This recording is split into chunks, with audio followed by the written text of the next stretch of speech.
yarngoda belge drolor zampe zeparche palde lame shabla solvade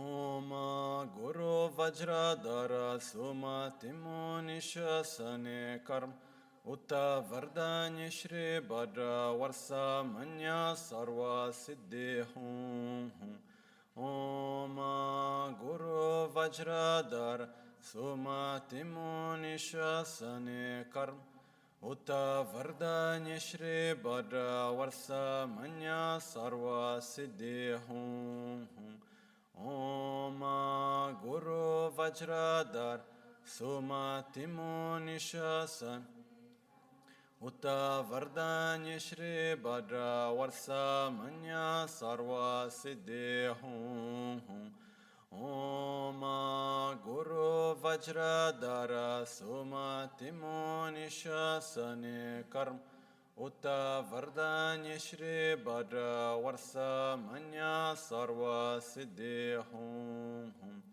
Om Guru Vajradhara Suma Timunishasan Karma Utta Vardanya Shri Bhadra Varsa Manya Sarva Siddhi Hum Pakyuke kudan dagi alu pakyuke sundan dagi ma pakyuke tugdan dagi tön yerme çıktı çingi alu makyuke kudan dagi alu Ma kyöke sundan dagi ma kyöke tudan dagi tön yerme çıktı çingi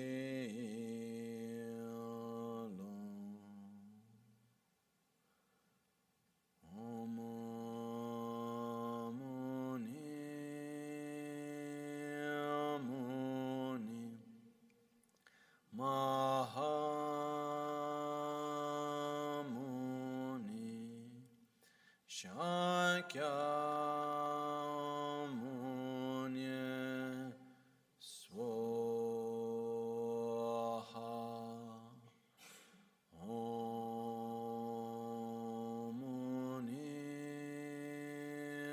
Amuni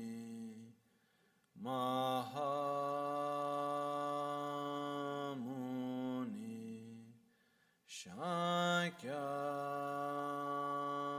Shakyamuni Swaha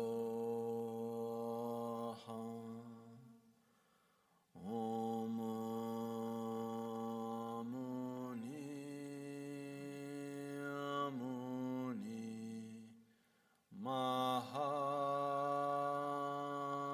Mahamuni Shakyamuni Swaha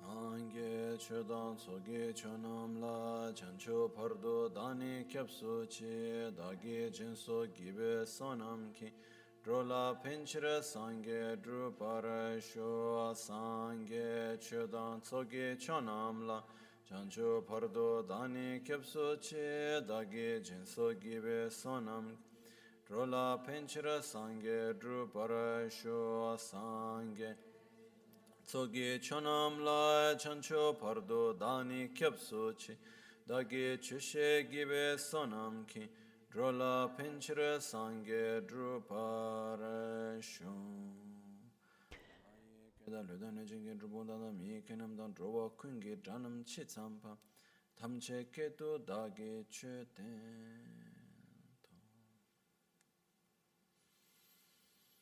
Jeketo dage chuten.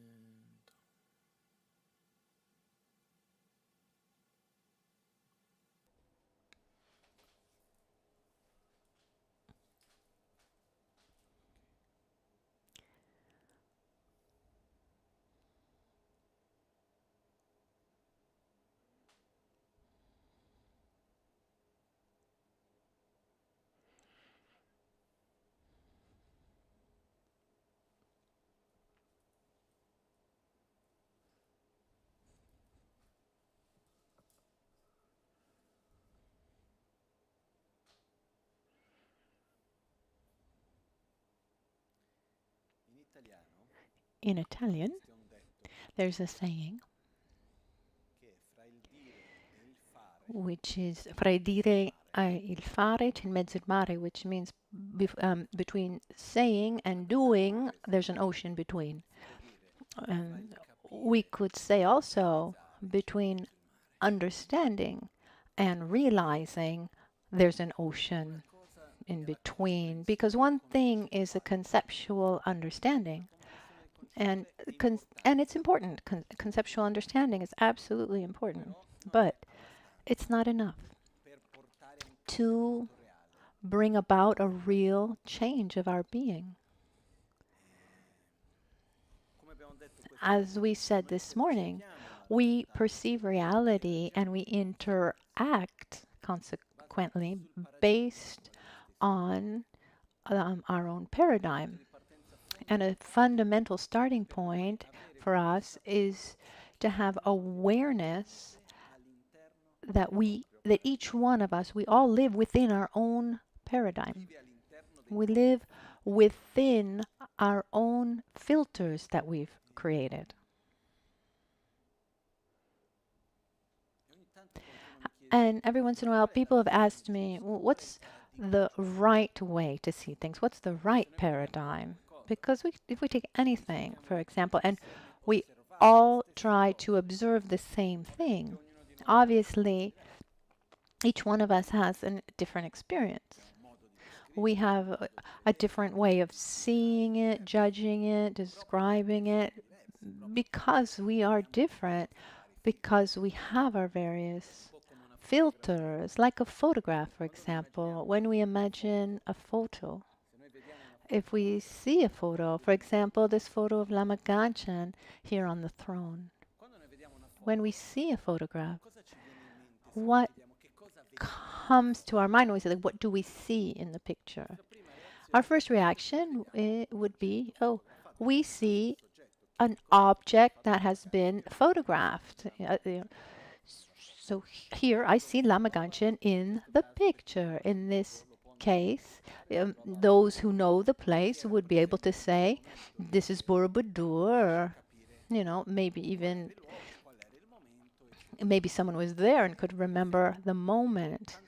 So there's so much transmitted in the picture, but there's a fundamental part of the photo that we don't take into consideration, which is in the photograph, we see the choices of the photographer. Because in that moment, I mean, if we had been there to photograph in the same moment, we would all be coming from a different angle. The metaphor used in photography, we would have chosen a different diaphragms. We would have put different filters. We would have used different lenses in different angles, and so we would have shot different pictures, photos, because the position of the photographer and his choices, the filters that was added, the lens, etc. And then and then it's also possible to retouch a photograph. Very often we see something. I mean, open up any fashion magazine, often what we see has nothing to do with the original photograph taken. Or even today it's happened to see an image It's happened that I've seen people, like their profile, and you see the face of the person, you think, what? They're filters. So that we have a friend who took took a photo for the passport and then added lots of filters to take away wrinkles, etc. So when I see a picture, I don't see just the object that was shot at the moment. I see the choices. I see the choices of the photographer and also post-production and also the choice of printing. Here we see the printer used a certain kind of printing and kind of paper, etc. So there's so much information here in this photograph. And if we took, each one of us, if we took a situation and when we live that situation, it's as if we're taking a photograph. And in our mind, we have memories of everything that we've lived. And I use the term mental image. Instead, generalized meaning is the actual term in Buddhist philosophy. But let's use mental image. I mean, we have a mental image of the situations we've lived, people we've met. And what happens in front of this is that when we take a photograph, in reality, what stays in our mind is the object of the photo. We forget that the photographer has a lot to say as well. So if we take our photos and they're all very dark, maybe our filters are not right. So again, let's go back to what we want. What we want is to take care of our side of the photography.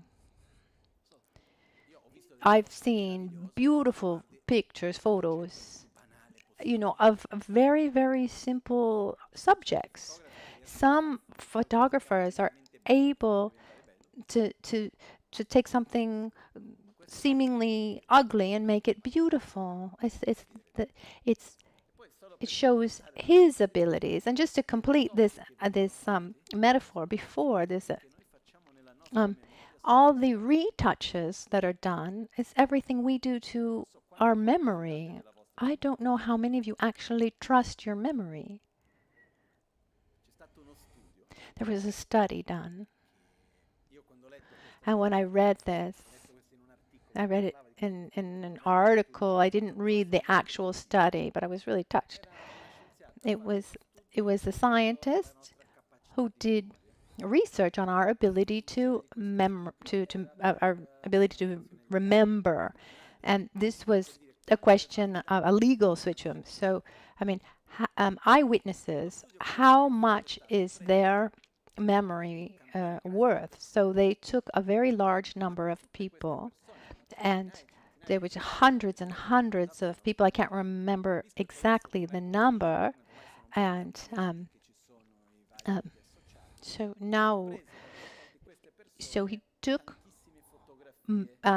for these people many photographs of them from social media, so pictures of them from their lifetime, and they would say, okay, this photo, what happened here in this picture?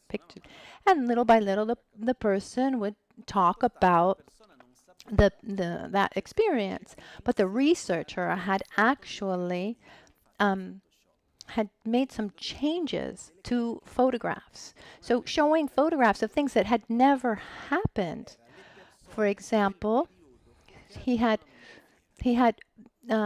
one example was people from this person's past inside a hot air balloon, which had never happened. And so 80% of the people actually would start talking about this experience that had never happened.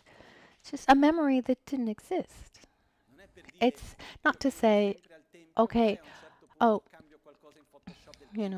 it's it wasn't like, okay, always coming to the temple and then we made a little change to the temple. No, no, there were pictures of things that had never happened because over years, over time, in general, our memories, we modify them. We modify our memories also always for that same dynamic as that we talked about before to to have to have consistency with our feelings. If today we have developed aversion towards someone, we look back to the past to see what justifies that feeling. I don't know if it's ever happened to you that um, you have someone in your life and before you were friends, you were very close, and then things changed and now there's aversion. One goes back and says, oh yeah, actually look at that. 2 years ago this person did this, that, or the other. Oh, so it's not just now. This has always been like that. So we modify our past. All of this to get to the point that we live our reality through the filter of ourselves, also our past and our present and our image of the future. The question that remains is how much value do I give to this? How much do I recognize the weight, my paradigm, my way of seeing things? Um, how much weight do I give to that? How much do I understand that? How much this influences my way of living my reality?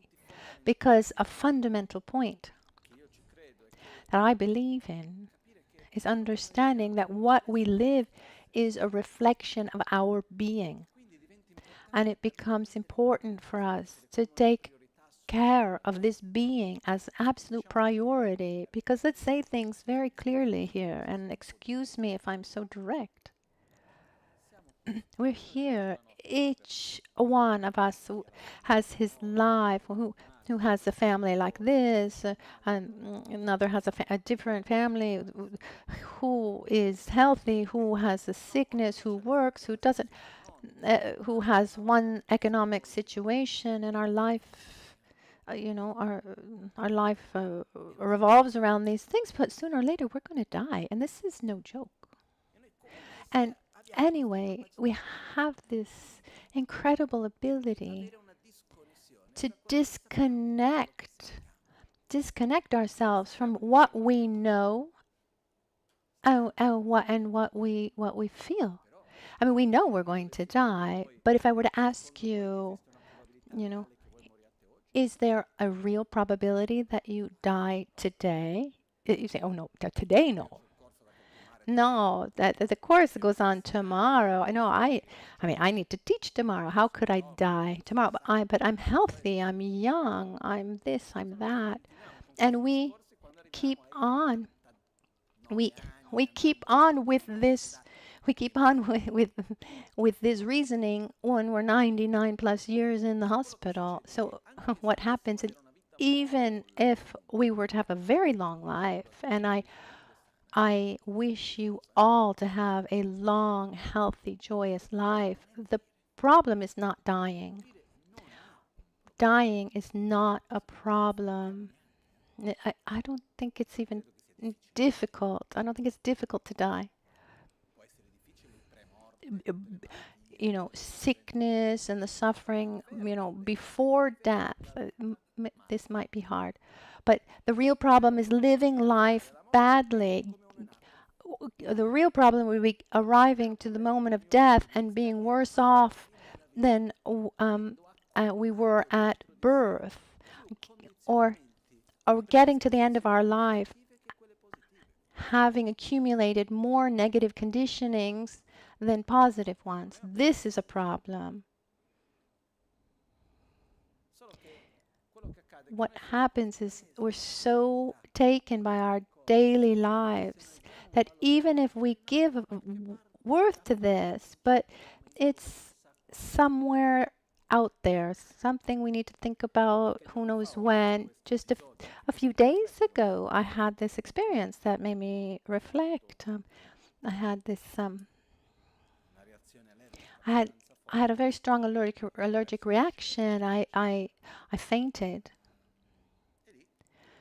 And talking with the doctors afterwards, they said if you hadn't gotten your medicine at the right time, then the tendency would have been to have a heart attack.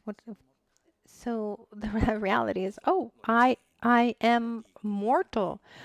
I teach this, I say it all the time, but when you really, I mean, how often do we really feel it ourselves? And I repeat, dying is not the problem. When someone dies, nothing wrong. There's nothing wrong. I mean, from my point of view, we say, oh, he's died. Oh, I'm sorry. No, that the problem is not dying. The problem could be how the person lived.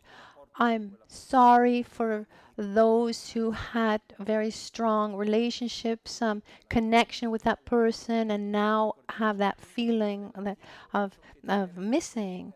But remember that the quality of a relationship is important, or the quality of one's life is important, not the quantity, the quality. So, not even if it was a pleasurable life or a life of suffering. I mean, how we transform ourselves is the most important thing. A little bit like a vacation. It doesn't matter so much if our vacation was pleasurable or not, if we had fun or not. What's more important after that experience that we've lived, what did it leave with us, other than just high bills to pay? Or our digital photographs that we don't print. What did that experience leave inside for us? Remember that every interaction brings a change, a transformation. So when we're born in a certain way. When we die, we don't die in the same way. And all the interactions that we had in our lifetime, how did they shape us? Luckily, most of this depends on us. There is this ability to be able to choose. So, I don't think that one needs to be Buddhist or one needs to do one thing or another, but but the point is taking responsibility for our own lives and saying, it's important for me to be a person who's more balanced, with less anger, with more stability, more peace. This is important for me. I mean, how important is it for me? How important is my paradigm for me? How important is my conduct of body, speech, and mind? How important is the way I interact with others? What do I transmit to others? How important is all of this to me? Beyond all the daily things, we have this tendency of being taken by our daily living. We need to do this, we need to do that, we need to fix this, resolve that. True? We're absolutely taken and so busy. That's why it's fundamental for us to add in our daily life also a part, a space where we take care of our behavior, of our person, our being inside. The day after tomorrow, we'll talk more about this. Once we've talked about the meditation techniques, then we have quite a problem. I mean, when are we supposed to meditate? How do we maintain constancy? Then we'll see all of this after. But the first point here is when we understand something, it's beautiful to understand and it's important to understand, but we need to change our paradigm, not our understanding. The paradigm is made not just of ideas, but of experiences and profound experiences, and there's a long process of familiarization. We need to repeat things again and again. We need to get used to them. We need to familiarize ourselves. It's like we just need to repeat constantly to then be able to realize it. So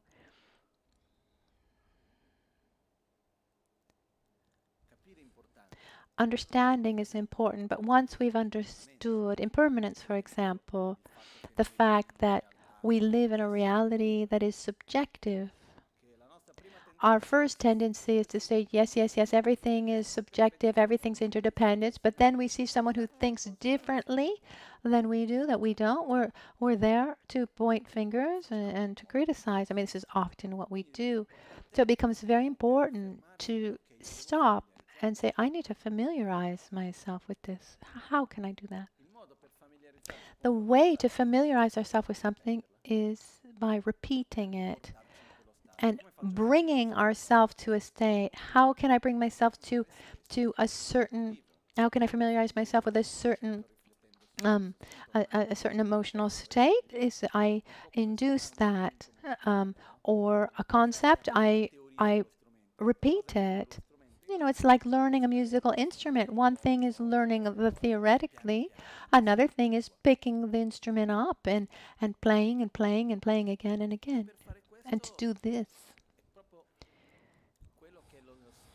the the the objective of meditation is to us help help us familiarize ourselves with positive states of consciousness. And to do this, first of all, we need to be able to direct our mind. It's like saying we can have a beautiful car and learn how to drive it, but our objective is not to to to drive the car. Our objective is to go to beautiful places. So the car is a tool. Otherwise, what can happen is we buy a beautiful car and and we learn to drive it and we just go round and round in the roundabout because we like driving the car without going anywhere. Instead, meditation is not our final objective. Being a great meditator doesn't, is not worth much. Knowing how to meditate is wonderful, but the objective is to use this tool to develop our qualities, to overcome our conflicts, to really change this dynamics of suffering that we live in and also be a positive influence for others. But why do I keep coming back to this point? Because if we don't really want it, if we don't see it as something important that we need to do, then we'll just go back to being taken by our daily life. And when we want to get back to meditation, who knows? And then time is gone. We need to use the opportunities as best as we can. So let's repeat this this concept of the basis. We're made up of habits, and it's by repeating that we create habits, and it's by stopping doing something that we can change a habit. So in meditation, one of the things we want to do is we want to go against the current, and until we get to a certain level of meditation, it's we're going to be going against the waves here, against the current, because our tendency is to jump from one object to the other, from one distraction to another. As soon as we wake up, there are those who grab their cell phone or the newspaper, or not even a moment to stop and reflect, to look inside. Very often, we don't even have the awareness that there is someone in there who is experiencing this reality. So I don't want to just repeat again and again, but it's just that sincerely the most important point when we talk about meditation is falling in love, as I said before, with inner peace, where one says like, I have to meditate. It's a precious tool. It's something that I need. Using other terms, meditation is like a mental, is like exercise for the mind. If the body is used in the wrong way, if I make a wrong movement, for example, after I have problems. Or if I eat badly, I have problems. How can I change my posture? I mean, I need to move in the right way. I need to do exercises. It's the same thing. We have certain dynamics in our minds, our way of reacting and interacting with the world that are not healthy. We need to generate other healthy dynamics, other ways of being that are healthier. One last thing about this. Each one of us lives within his own paradigm. Is that clear? That's clear, no? And someone might ask me, what's the right way of seeing things? What's the truth? What's the real way, the right way of seeing things?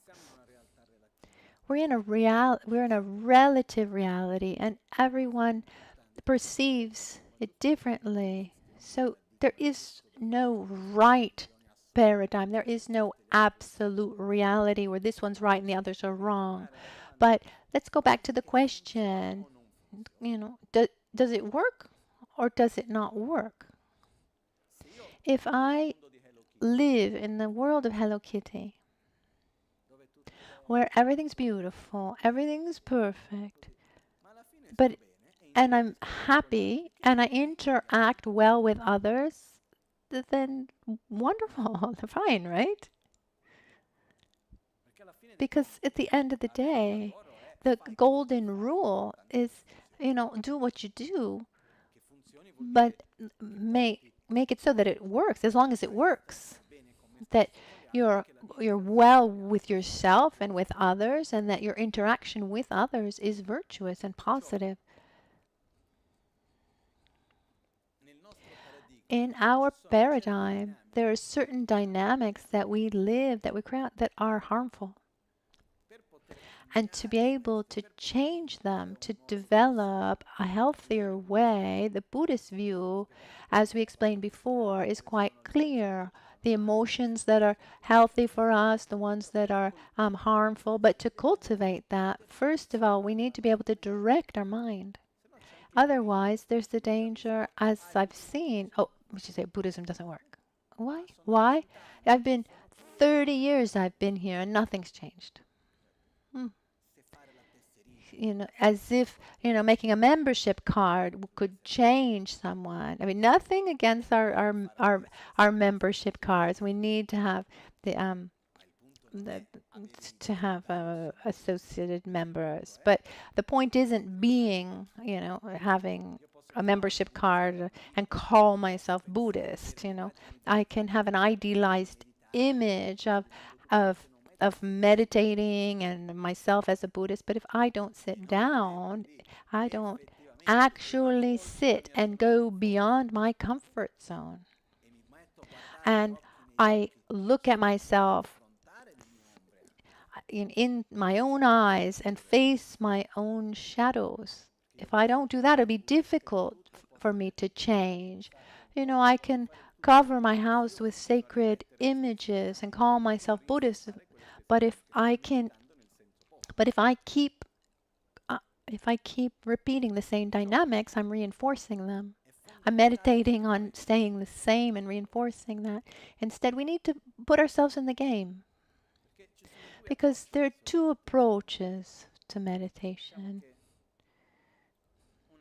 One approach where one puts himself in the game, and one wants to better himself really. And another approach is the tourist way. I don't I want to have a pleasurable experience. I don't really want to work on myself, which is fine too.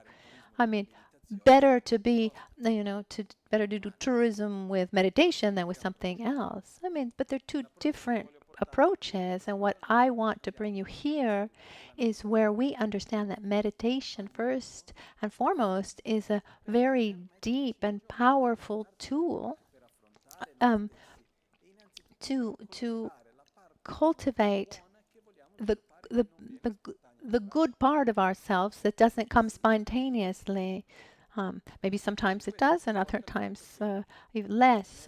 So we have this enormous ability to educate ourselves emotionally. This means that the more we repeat an emotional reaction, the more that emotional reaction will solidify. As we said before, the more I criticize, the more I'll criticize, the more angry I get, the more angry I get, the angrier I'll get in future. The more when we react like this, we're reinforcing a habit, and meditation is trying to generate the opposite habit. And the starting point for this is bringing the mind to one object, calming that inner dialogue, calming that constant need for stimuli, sensory stimuli, and then we can there are different ways that will help us familiarize ourselves. And just going to repeat one more time. Let's take our own lives in our own hands. The way we live the world in our hands, we create our own paradigm. We are the directors of our own films. So we need to decide if we want to live inside a documentary, a drama, or a horror film. As we said before, most of our objects of interaction are mental ones. And who creates these mental objects of interaction? Ourselves. And the question isn't, is it real? Is it not real? The main question is that way of thinking, that way of being, does that help me be better or worse off? And as a consequence, others as well. I mean, this is the fundamental point. Now,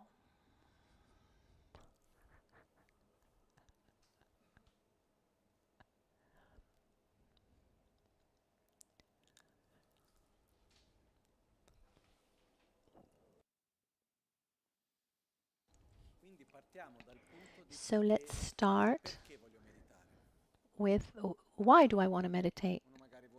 Maybe someone wants to meditate because he feels anxious, is stressed. Someone wants to meditate because I heard that it's good for the heart and has heart problems, or because has heard that it's a pleasurable experience. Here, excuse me, if I open and close parentheses, it may seem like a criticism. It is, but I don't want to offend anybody. We live in time where meditation is also is kind of trendy, like yoga, for example. So here we're taking a very, very worthy instrument. If you take it out of its context, and if you use it then for something that is much less, you use it for something beneath its worth, let's say, you know. So maybe I use meditation for for anxiety. You know, people say, okay, well, if you meditate, then you'll have less anxiety, and you'll you'll have less trouble at work. So in that case, you'd be taking something very precious and using it for something um, less important. This reminds me that once the the American Secret Service went to Lama Yeshe. Lama Yeshe was a very important Lama in the 1970s. And he was he among other teachings, he was also teaching the Tumo, this inner fire meditation. And the Secret Service, the American Secret Service, asked him, "Can you? Is it true that one mentally can generate heat in the body?" And and and he said yes, and they said that this would be very useful for our military. Can you teach the military how to do this technique? He said yes, but know that to be able, before you learn this technique, you need to develop love for yourself, and then you need to learn love for others, meditate on the preciousness of this life and on compassion. And they said, okay, no. So what happens is, I mean, why do I want to meditate? This question, do I want to face daily situations better, which is fine, or do I want to grow as a person? And as a side effect, then I'll also be able to face some situations better. I don't know if that difference is clear. Or do I want to have a pleasurable experience simply? Um, but there are, you know, it's possible to have pleasurable experience in a much easier way. I mean, I've never taken drugs, but that would be a way. We have this tendency, is quite widespread, to use these very worthy techniques, and we use them and we are diminishing their worth by using them for things that are less important. The meditation is for our inner development, the growth, to have more love, more stability, more joy, more balance, more patience, humility, less anger, less arrogance, less hate. Learn how to interact better with our world. If this is what we want, then we have the right instrument. If one wants to learn to meditate because one wants to face certain situations with less anxiety, I mean, that's possible too, but let's take advantage. I want to share with you what I believe, instead of not. I'm being absolutely sincere. I don't want to say one thing to mean another. I'm being very sincere. It's fundamental for us to put ourselves in the game, to look at ourselves in the eyes, in the mirror, to ask ourselves, really, what do I want? Where do I want to go? And it's not easy. I repeat, it's not easy. It's not easy for anyone, really, sincerely, to say to oneself, I am not a victim. It's not easy for anybody. And it has never been easy. It's not easy to say, okay, I take the reins in my hands. I'm not the victim of anyone, but I'm not to be blamed either. I'm kind with myself, with love, and I direct myself towards what I want to become. And here, meditation is a great instrument to help us see ourselves and to direct ourselves where we want to go and help us walk along that path that we've set. Now, along this process, there are basic needs, and then little by little one can go deeper. something, this first level that we all need in these times, this need to just stop for a minute, to stop the mind, calm the mind. This is something that is very, very beneficial. Then there's a need gradually to say, to create this space where we can elaborate our emotions, space to rest our mind. Because resting the body is one thing, resting our mind is something else. So meditation helps that as well. And then gradually we use meditation to develop one trait or another. Okay, is that everybody following? Now,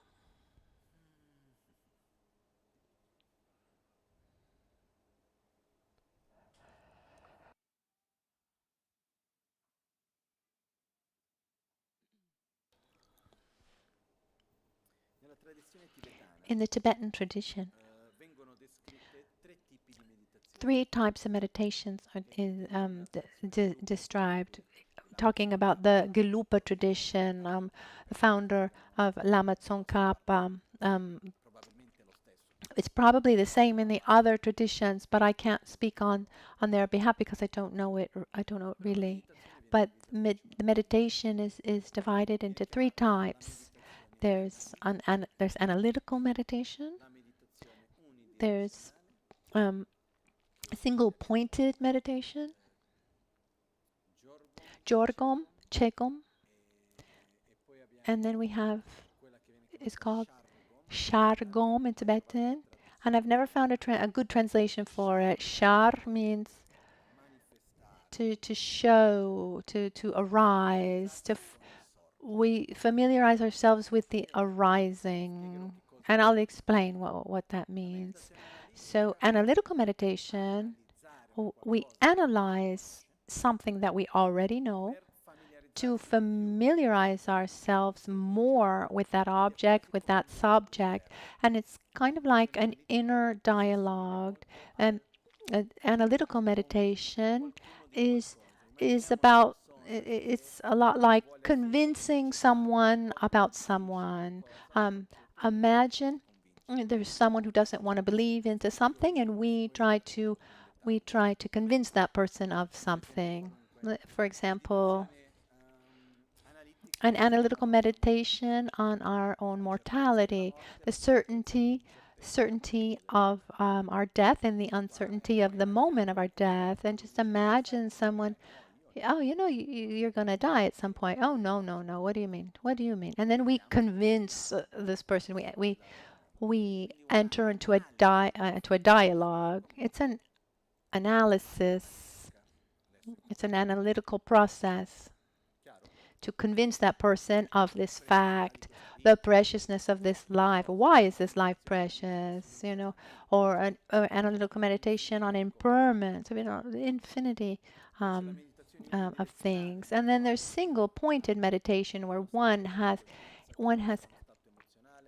it's on one state of consciousness. It's one object of perception. It can be an emotion or just an object of perception, and one rests one mind on that object, and one stays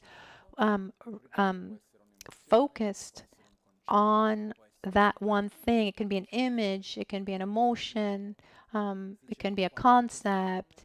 It's said that any phenomenon can be an object of meditation, regardless of what it is. We can rest the mind. We choose our object and we rest our mind on that object. And then that third type of meditation is a little bit similar to what athletes do when they need to do some kind of exercises. Like before they do the movement, they imagine it. Okay, here I'll need to jump this high. I'll need to do this or that. It's a type of meditation where one imagines the path that one needs to follow within one's own spiritual path. That's the third type of meditation. So meditating, just familiarizing one's mind on something is not necessarily a good thing. Imagine we're able to meditate well and we have a wonderful ability to concentrate. What if we choose an object of meditation like hate? A strong concept,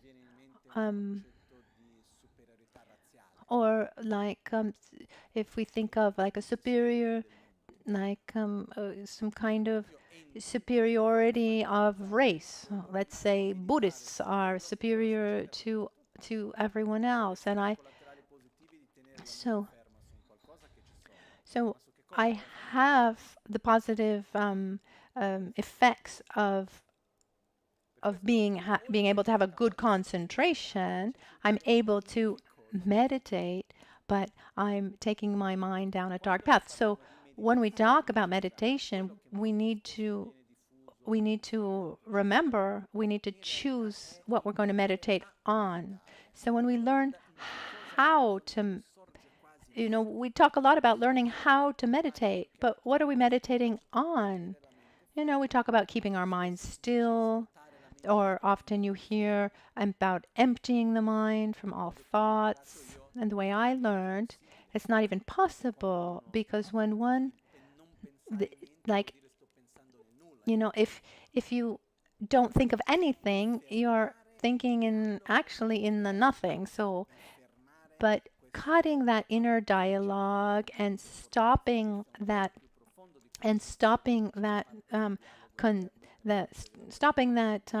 inner dialogue and the conceptual thinking. This is possible, but that doesn't mean not thinking. So in meditation, there is always an object of meditation where I'm going to rest my mind. But it's clear that before we choose our object of meditation, we need to be able to meditate. It's like taking a car and saying, where do I want to go? First, I need to be able to drive the car. We have the car. The car is our body and our mind. But the question is, do we know how to drive it? Or does the car just go where the wind blows? So very often what's transmitted as meditating is learning how to drive. But so even just knowing how to drive brings a lot of positive side effects. Knowing how to maintain a good level of concentration. This is something marvelous for body and mind. But then I know how to drive. Where am I going to go? Like the example we gave before, when they asked Lama Yeshe to teach the inner fire technique.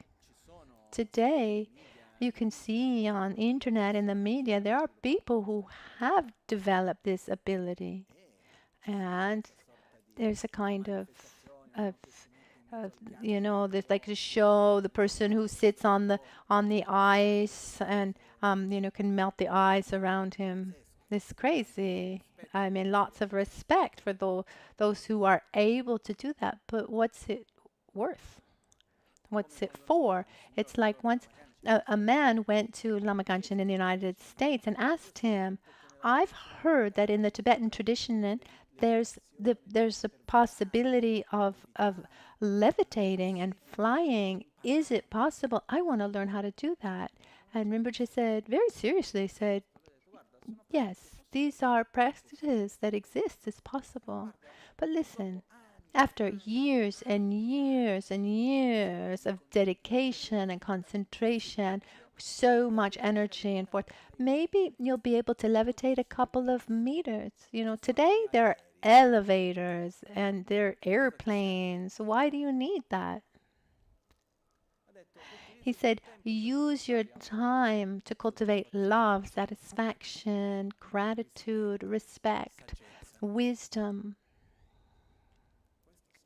This, yes. For example, in a Tibetan Buddhist practice of of tumo, of inner fire, is not to heat oneself because gas is expensive. Maybe it's a positive side effect. Those the the meditators who would go to the caves in the winters in the Himalayas, they were famous. They had just cotton on them. But the generation of inner fire is important because it can take to developing deeper states of consciousness that in and of themselves that means nothing. So a deeper sense of consciousness is not worth anything if that characteristic of the mind that one wants to develop is not identified, then it's worth nothing. I mean, if I enter into a state of consciousness with anger, I am going to develop more anger on a deeper level. Instead, if I generate a feeling of love and then enter into a deeper state of consciousness with love, then that becomes an incredible technique and has a very specific function. It's about familiarizing oneself deeply and non-conceptually with something positive. We have this tendency, instead of taking marvelous techniques, taking them out of their context, and we think that that's what it's all about. Instead, knowing how to concentrate well is wonderful, but we need to know what our object of meditation is. I say all of this to help us direct our minds, ask ourselves, where do we want to go? Because life goes by so quickly. And the Asian way of teaching is marvelous, but for most of us today it just wouldn't work. In this context in which we live, it'd be also very difficult. Our Western way, we want to learn, we want to do, and the Asian way, you don't need to understand, you need to experience. For example, there was a boy. He was the teacher of Tibetan medicine, of Chinese medicine, of a friend that I knew, and he went to a calligraphy teacher, and he knew the Chinese culture very well, Chinese medicine, and he wanted to learn calligraphy. And he went to this master who normally didn't teach to Western students. He accepted his request, and so he was very happy, very proud to go to him. And this master, he taught him one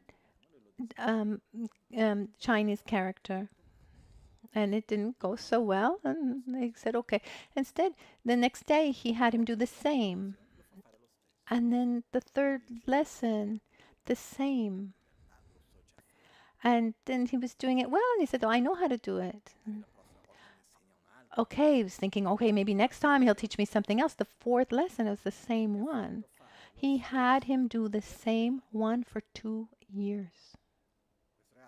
This boy had this ability to maintain this constancy. I mean, he went to him I don't know how many days a week for 2 years, and every day this master had him do the same identical character.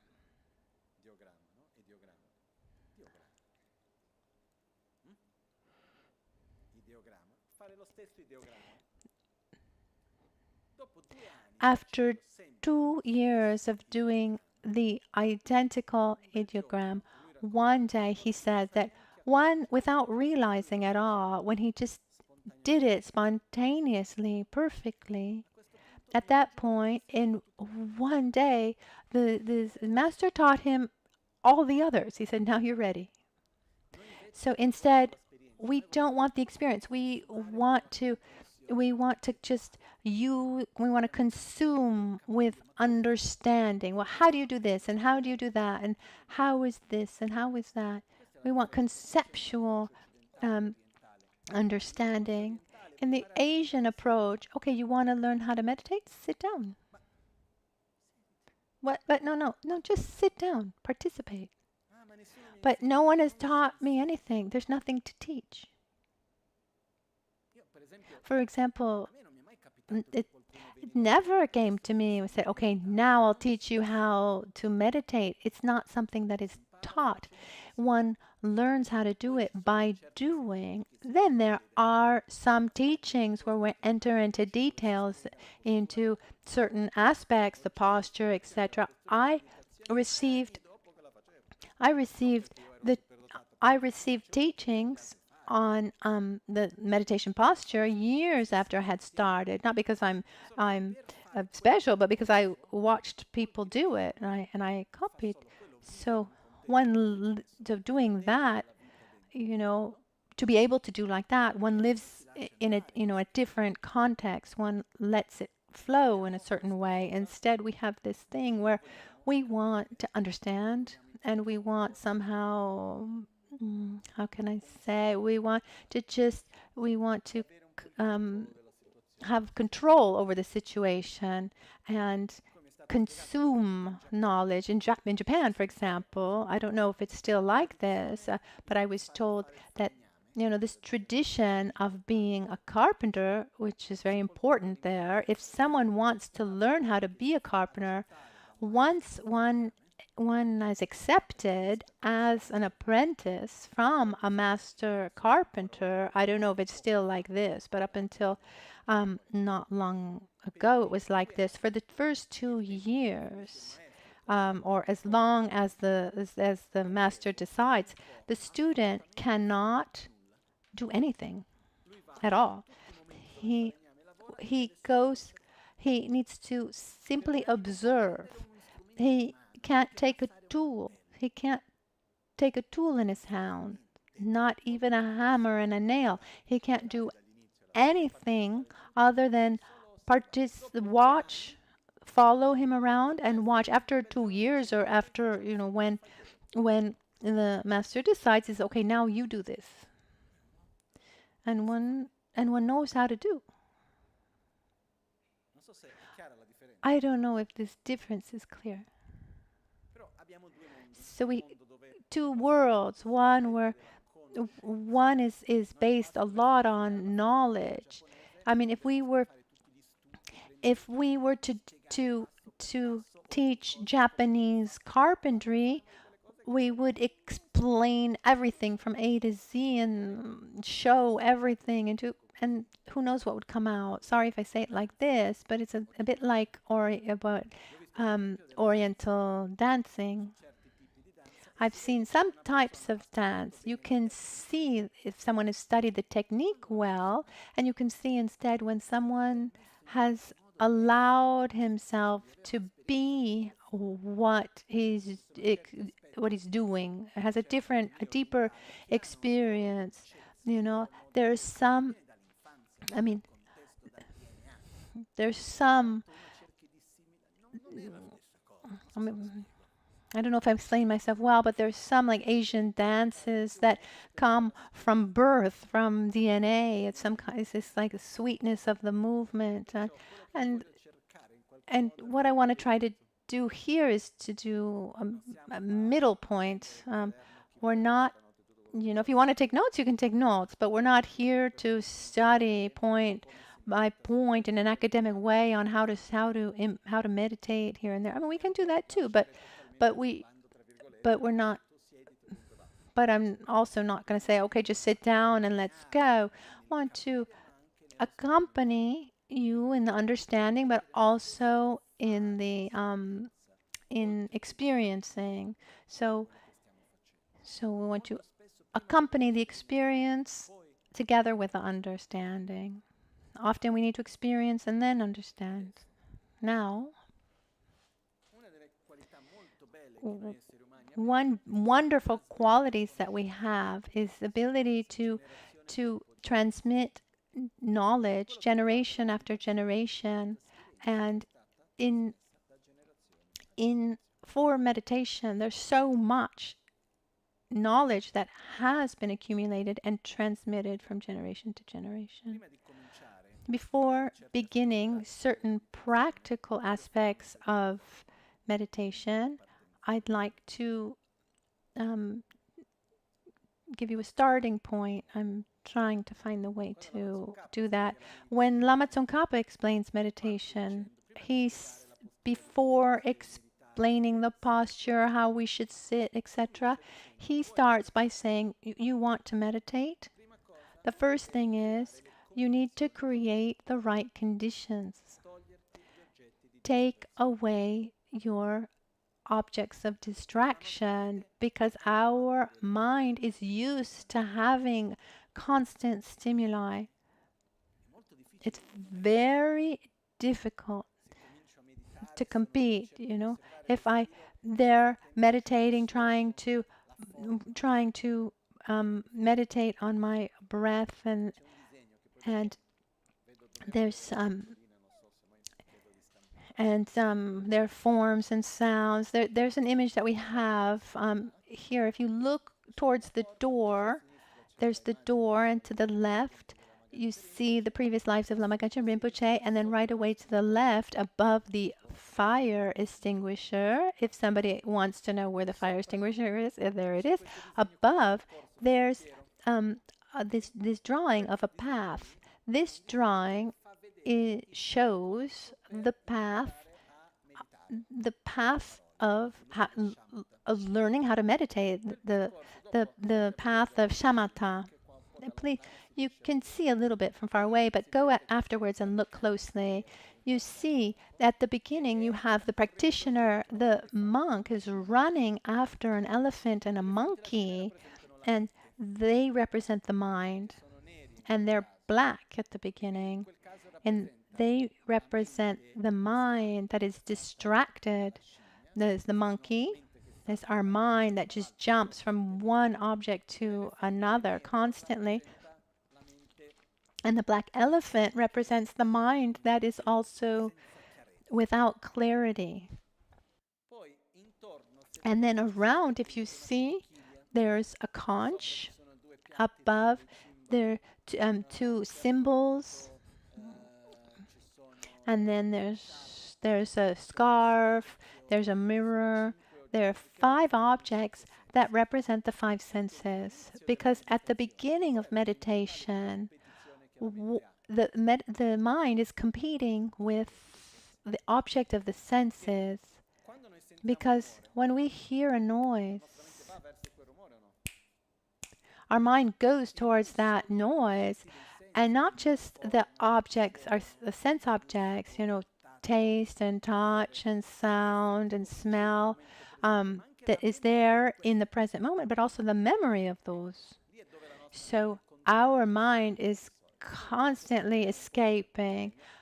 Later we'll explain this drawing better, but going along the path, one has more and more control over the mind.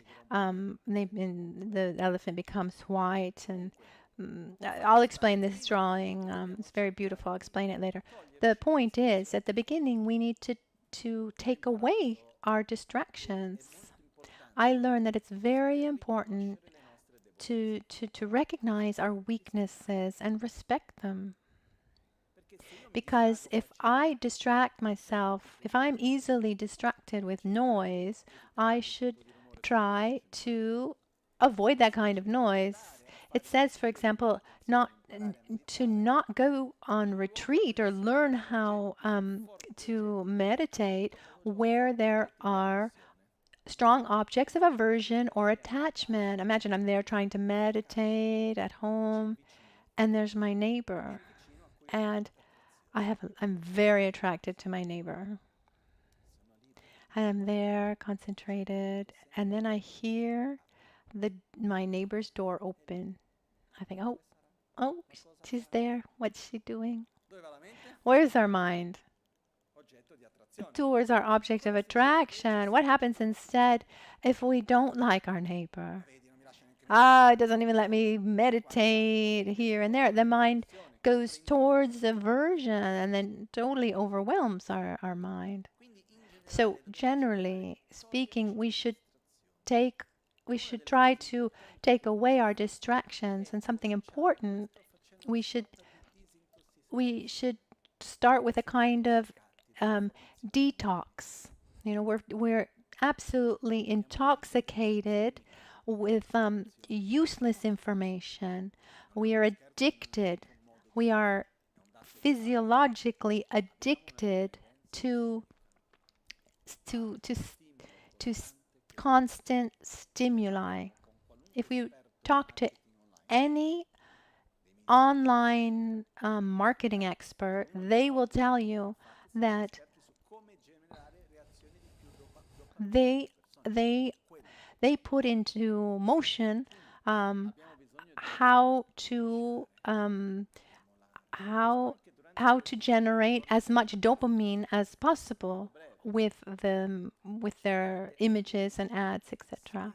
So we should at least start by turning off our cell phone. I don't mean putting it in airplane mode. I mean turning it off. And then before taking it in your hands again, ask yourself, do I really need this? Do you know, or maybe you call the people around you and say, you know, for 2 days, I'm going to um, to be a little bit more to myself. I mean, nothing's going to happen in 2 days if you don't interact constantly with them. So try to diminish this constant necessity that we have for stimuli. Like we have a monk here who's doing a retreat, a meditation retreat of 3 years. It's three that actually becomes about 5, but the main part is 3 years. And before he began the retreat, traditionally, when you begin a retreat, one needs to create a boundary and say, I will see these people, I won't go beyond this place, to limit the interactions. And talking to him, I said to him, he said, you know, he said, today the problem isn't who I see or where I go. The problem is how often I turn on this object here, the cell phone. You know, you can be closed in a cave in the mountains with your cell phone on. Once I did a 5-week retreat. I was in Nepal. I was in the room of Lama Ganchen where many masters had lived and meditated. It was a beautiful place, and I realized something there. I didn't speak to anyone for 5 weeks. They brought me food when I wasn't there. They left it, and then I would leave it. You know, as tradition wants. I was about 16, 17 years old, I don't remember. And I realized that as the days went by, that the objects of distraction, if I just saw something for just 1 minute, it would just take up all the space, and then I would need time for it to settle. Like one small piece of information would just take up everything. So at a certain point, we feel like we're lacking. We need something. We're detoxing. We feel like we want something. We should allow ourselves instead to let it all settle and allow ourselves to simply just be. In meditation, when we want to direct our mind on an object like our breath, which is one of the techniques that we'll use here, it's not an attitude of tension, because we have this tendency of we think that concentration, if we think of a face of someone concentrated, the face is like this, you know, putting energy towards something with strength. Instead, concentration is is a high level of relaxation. One relaxes from distractions and rests one's mind on the object of concentration. One is resting one's mind on that object, be it a concept or one's breath or a feeling, an emotion. One is resting there. But at the beginning, we need to start diminishing our distractions. So I think it's very important for all of us in our daily lives. We need to diminish the useless information or unnecessary information. I don't know if that's clear.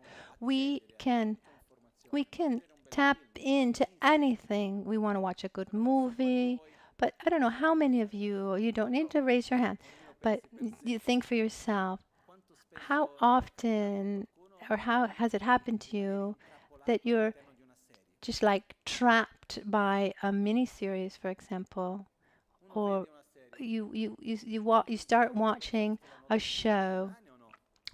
You watch a show, an episode. What you watched the day before, does it stay in your mind? I don't. When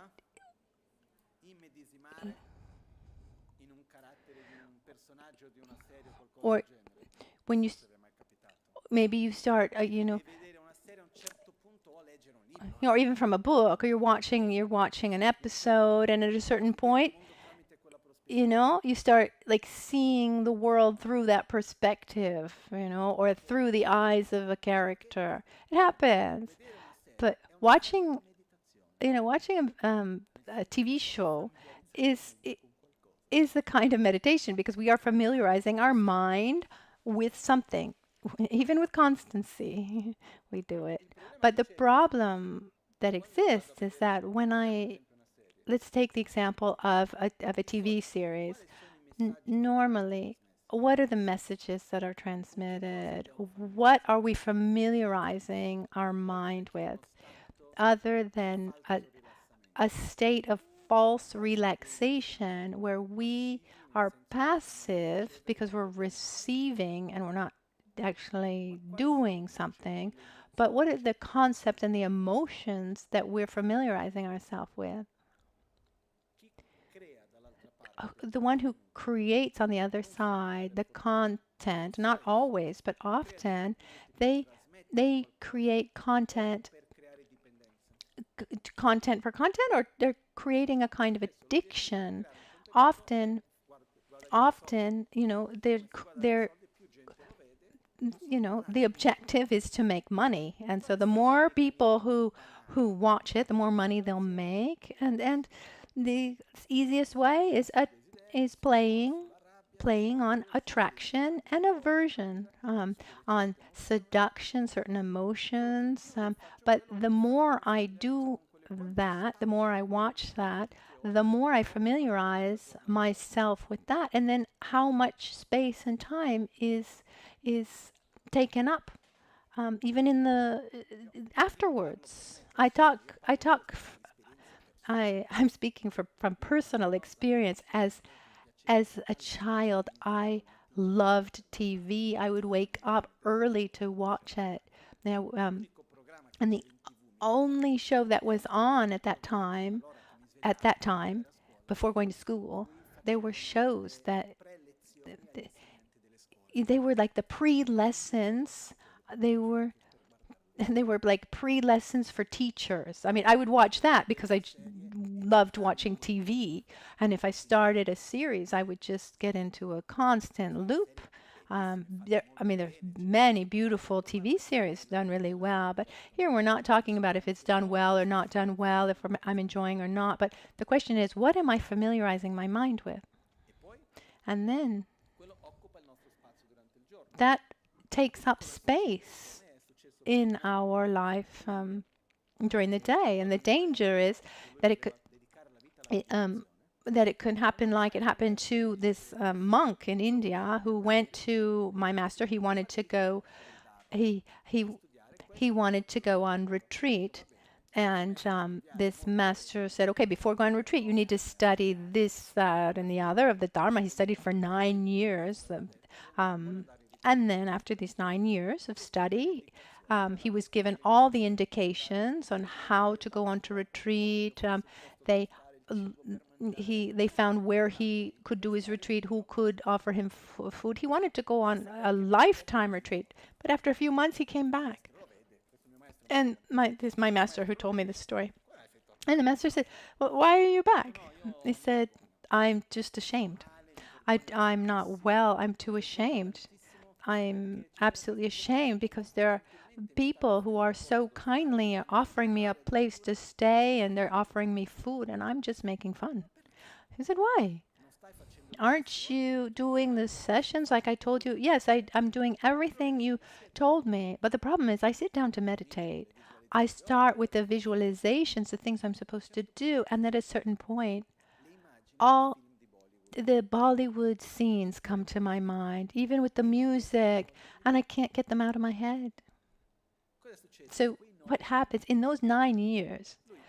Every once in a while, it weren't allowed, but at the monastery, he would he would he would go.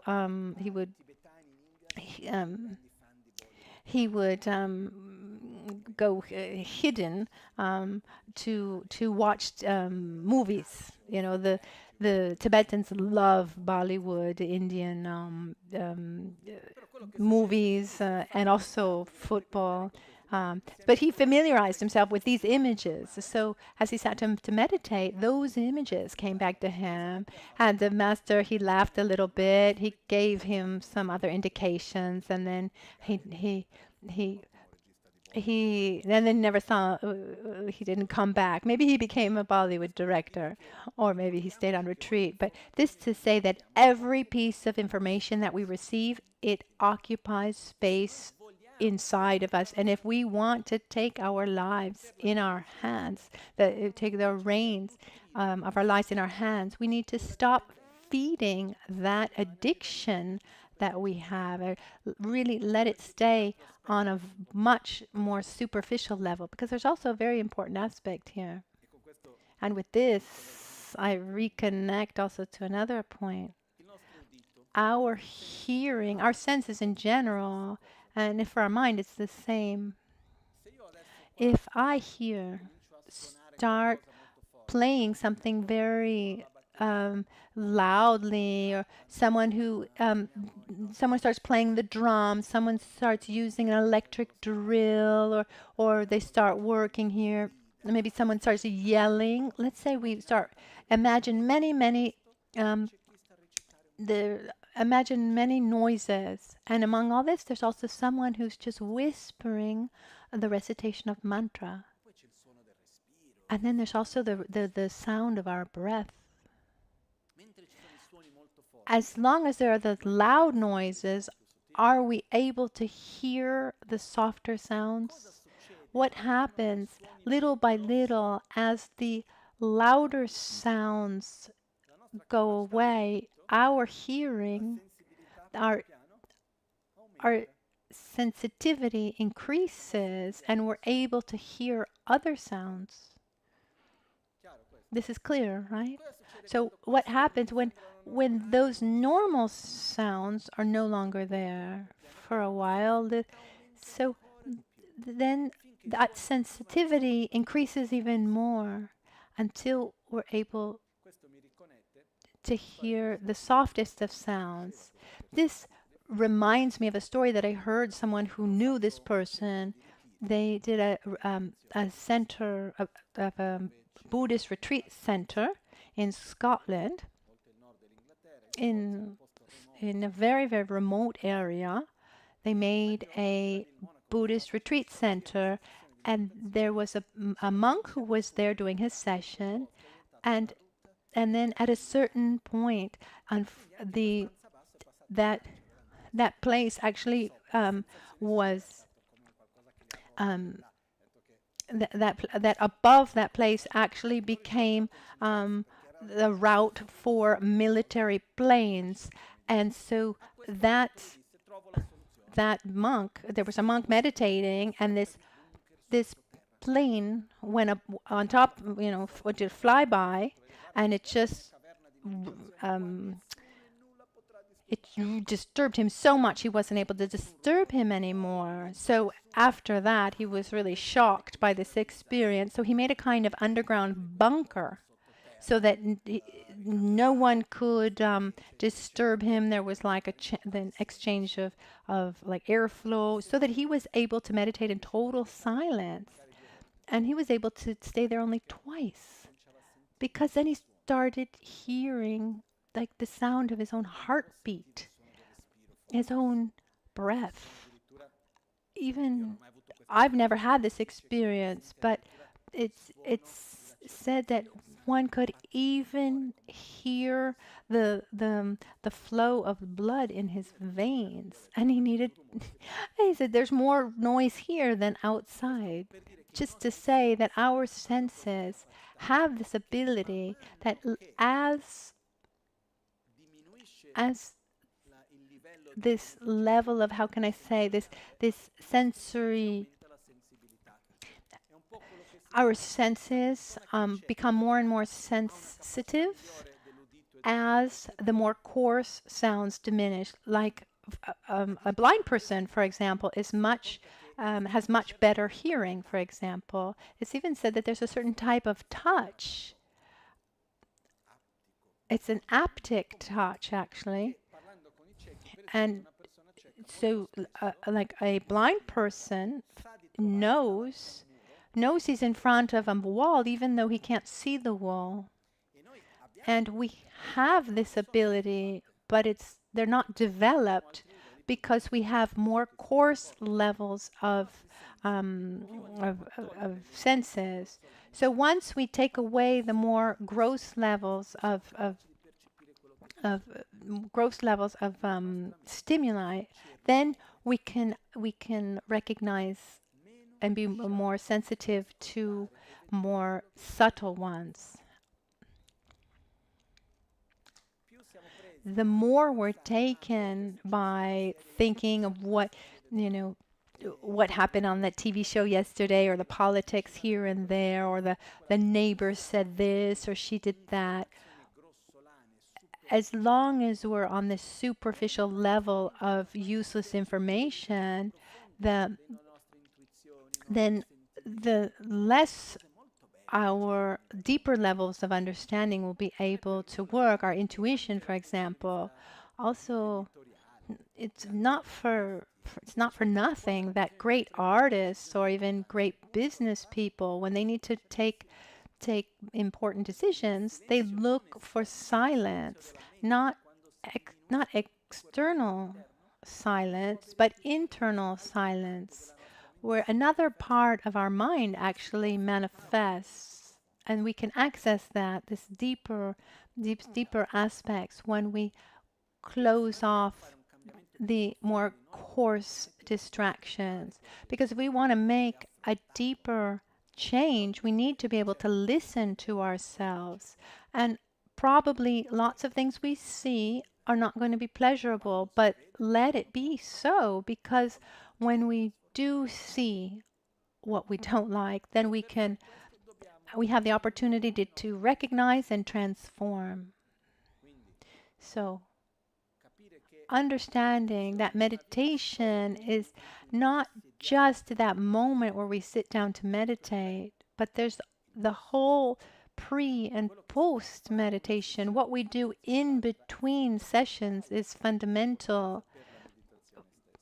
It's of extreme importance to meditation itself. So what I invite you to do, I include myself here too, is to diminish and gradually take away the sensory stimuli and information that are unnecessary. Nothing against watching a nice movie.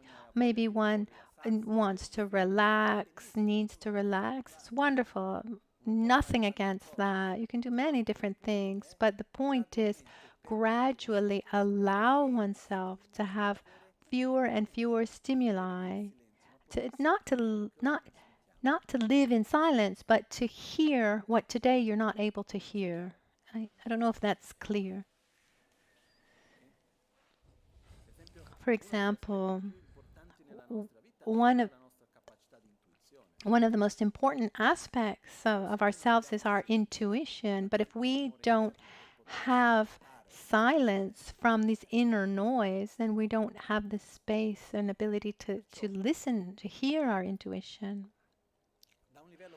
On a practical level, one thing to do is don't read what's unnecessary. Don't watch what's unnecessary. Don't listen to what is unnecessary, even for your taste.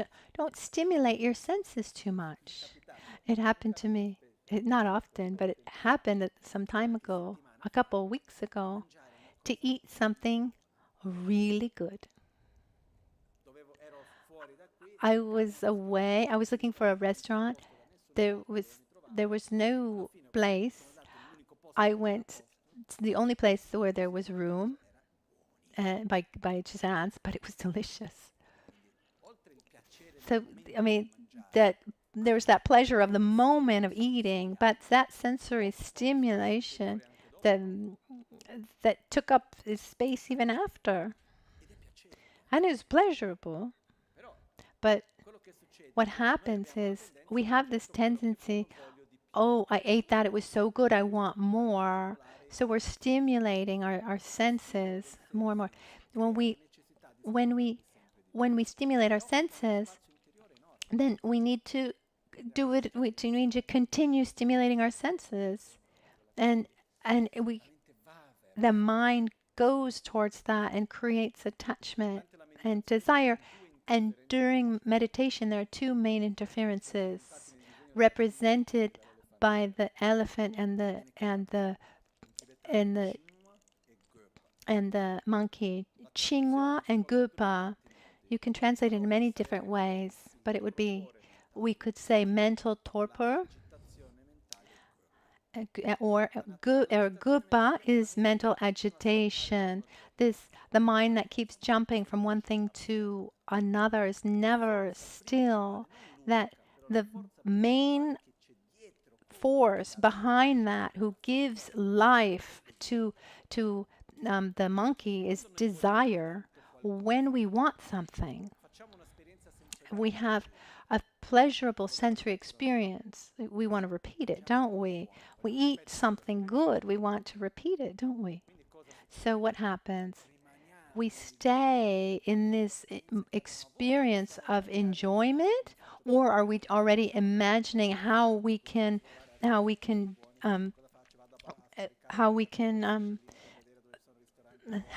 have that experience again, trying to find that restaurant again, trying to find, all the pretexts so we can do that again. When we have a strong desire, it doesn't bring stability. It brings this need to move, this need to try to satisfy the desire, this feeling of having a strong desire. Is it pleasurable or painful? But I think that it's displeasurable, because if it really were pleasurable to have desire, then we wouldn't need to satisfy our desire. We could just stay in the wanting. Oh, it would be so wonderful if, I wish I could have this. One would just stay there. And instead, the stronger the desire, then the stronger the need to satisfy that desire. But we need to pacify this agitation, and pacify this malaise that was generated by the desire. Often, the point is not. Often, it's not about satisfying that desire. Often, it's just about calming that desire, stopping that desire. So with this mind that's constantly going, one key to help us with that is to diminish our strong external stimuli, what I see, what I hear, what I eat. And there's nothing wrong with eating something good. If we eat something good, enjoy it as much as you can. But the problem is staying trapped in that experience so that it takes up room in our mind when we want to be thinking about something else. I don't know if what I'm saying is clear. I just want to clarify it's not negative, to eat good things. I mean, we're in Italy, you know. Uh, it would be sacrilegious to say something like that in Italy. It's not bad or negative to eat well, to eat something delicious. But if I want to have a calm and balanced mind focused on an object, and I see that my mind is taken by sensory experiences, um, as, as long as I'm in this phase of training, I need to diminish the strong sensory distractions. So, advice would be to diminish, and I don't mean to cut off completely because we live in this world, we need to interact in this world, but diminish the sensory stimuli that are harmful because they take up inner space. Let's remember something very clearly, and, and it has nothing to do with sacrifice. To familiarize our mind, you know, if you're not,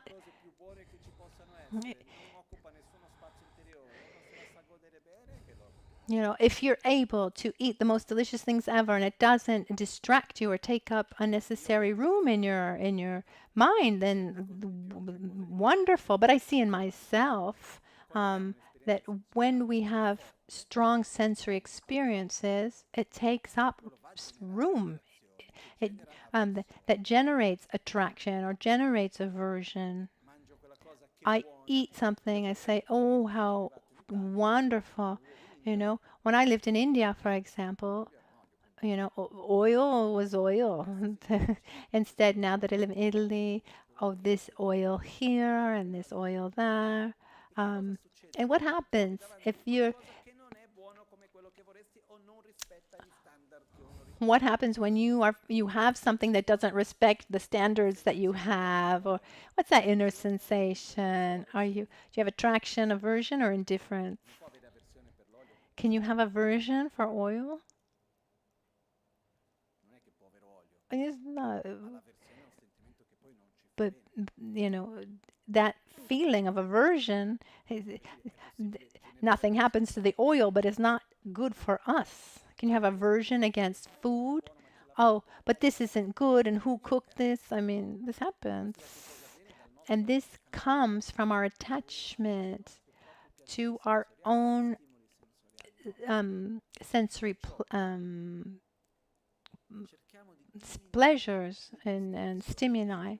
So we should try to diminish our unnecessary stimuli, and at the same time we want to sit, meditate, observe our breath, etc., etc. But the first step is here. And someone will say, "Oh, Lama, that's really hard." Sure, yes, absolutely. And so, I don't know. If we want just easy things, I don't know what to tell you. Life is difficult. Even pleasurable things. Tell me, a choice where everything is easy. I've never seen, oh, I don't want to do anything. I don't need to work. I don't need to do anything. Staying, just doing nothing, is that difficult or easy? As an experience. At the end of the day, is it difficult? And normally we say, "Oh, but you don't know how hard it is to work every day, pay the bills, and you don't know how hard it is to be here and to not have to do anything and not know what to do." Reality is that as long as our filters are dirty, it's everything is difficult. I had this kind of insight, this clarity that came to me once, and I've told the story. I was in Beijing, and it was the first night after a long time. My mother was there, and she needed to have surgery. She was going to the hospital, and it was the first time after many years, I didn't have anything to do really, because we were waiting for results from exams. The other days, we'd had to leave at 5:30 in the morning to get to the hospital at 7. And those days, as we were waiting for the results, we had a beautiful house with people that we got along with. There were no problems. I didn't have much to do. And so, and someone told me in the past, I'm like a plant, put me somewhere and I'm just fine. But I realized that at the end of the day, I was tired. And how can I be tired? I didn't do anything today. I'm so used to doing so much, and at the end of the day, I'm still tired. I mean, I did nothing. I didn't even meditate. I did just about nothing. I thought I'd have done nothing, and I still get tired. I realized that one doesn't get tired because he does a lot. No, one is tired because he wakes up and during the day uses up energy, and by the end of the day, one feels tired.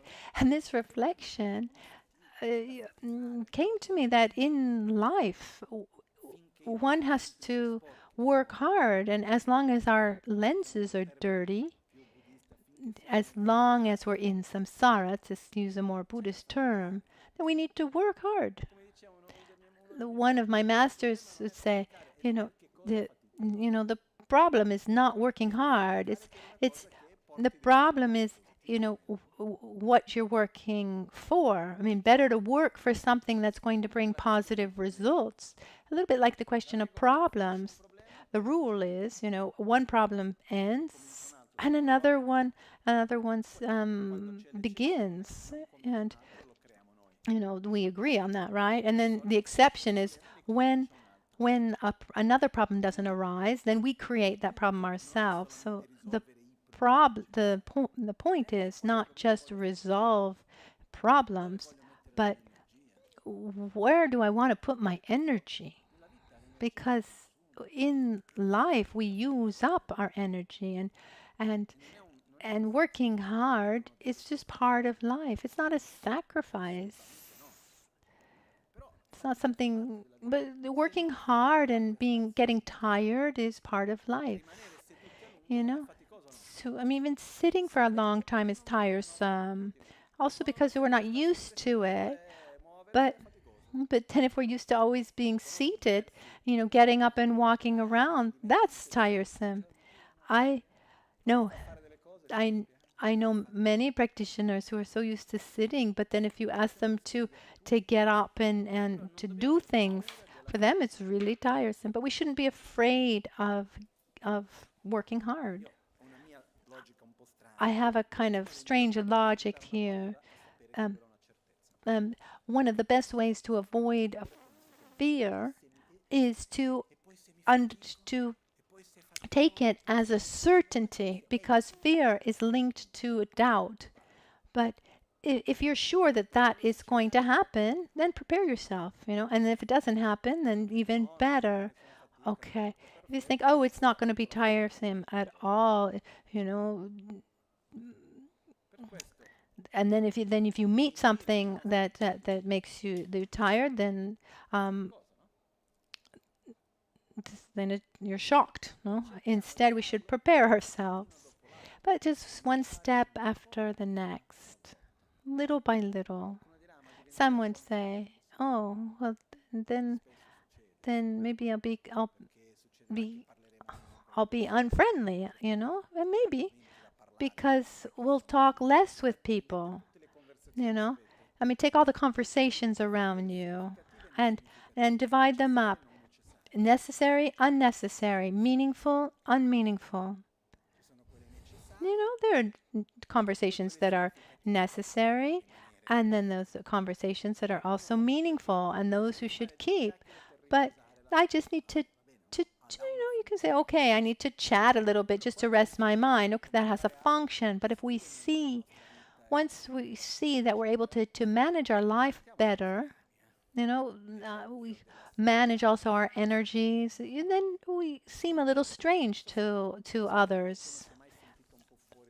I don't know if anyone here has ever felt a little bit outside of the world. Here, Atisha, in one of his teachings, he says, before before feeling excluded, exclude yourself, not in the sense that you don't talk to anyone, but already you've made a choice that your priority is different from the priority of those around you, which doesn't mean that you're better than anyone else. You've just made a different choice. And with this, I don't mean that one shouldn't go out with friends and have fun. We should relax and do pleasurable things, enjoy ourselves, but gradually, depending on how much one wants to deepen his meditative experiences, the the more I want to deepen my level of concentration and practice, the more I need to diminish my distractions. Once I reach a stable level, then I can be in the middle of all distractions without losing my concentration. Happened to this practitioner in India. He had gone to meditate in the mountains for many, many years. And when he finished, he was there like 20 years in a mountain hot. And then he came back to the monastery.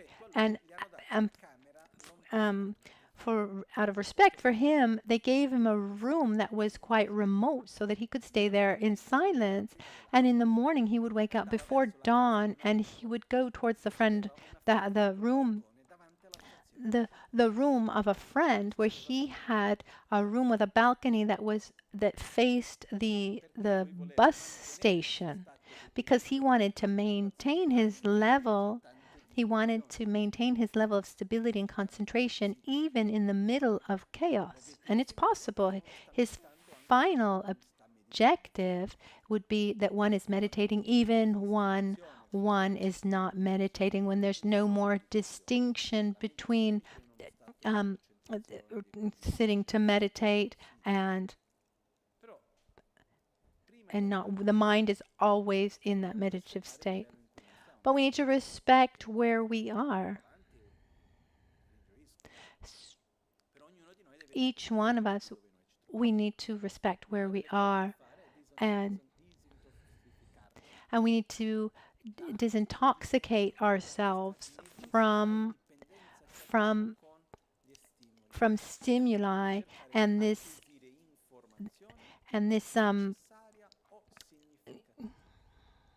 addiction we have to information and stimuli. And this includes, it's a little difficult, but it includes not saying what is unnecessary or meaningful. One says, "Oh, well, I have to stay quiet." Okay.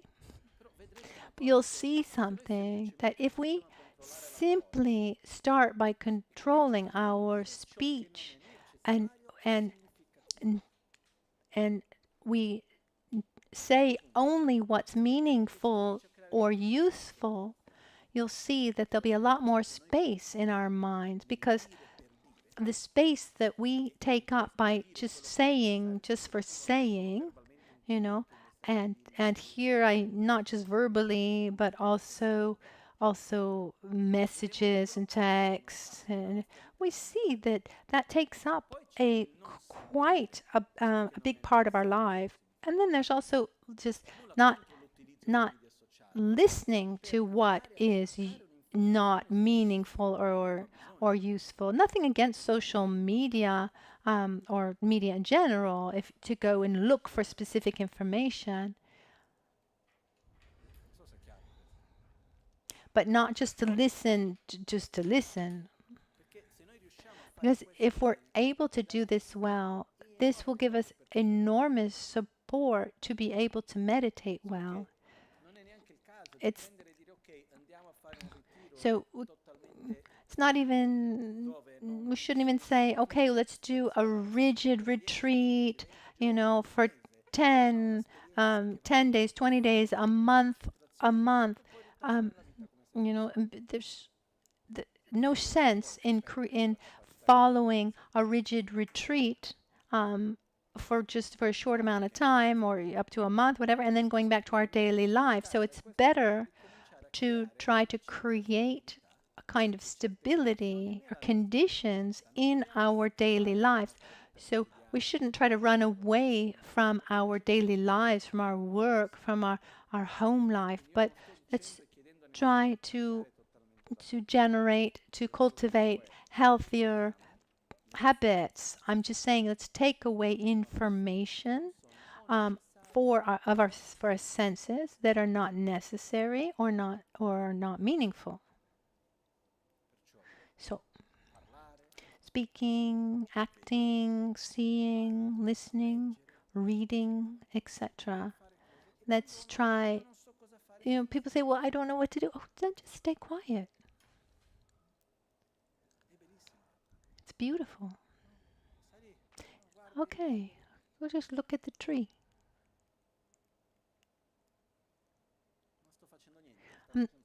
I'm not doing anything. No, you're doing a lot. Let's remember that every interaction brings change. Every action creates familiarization.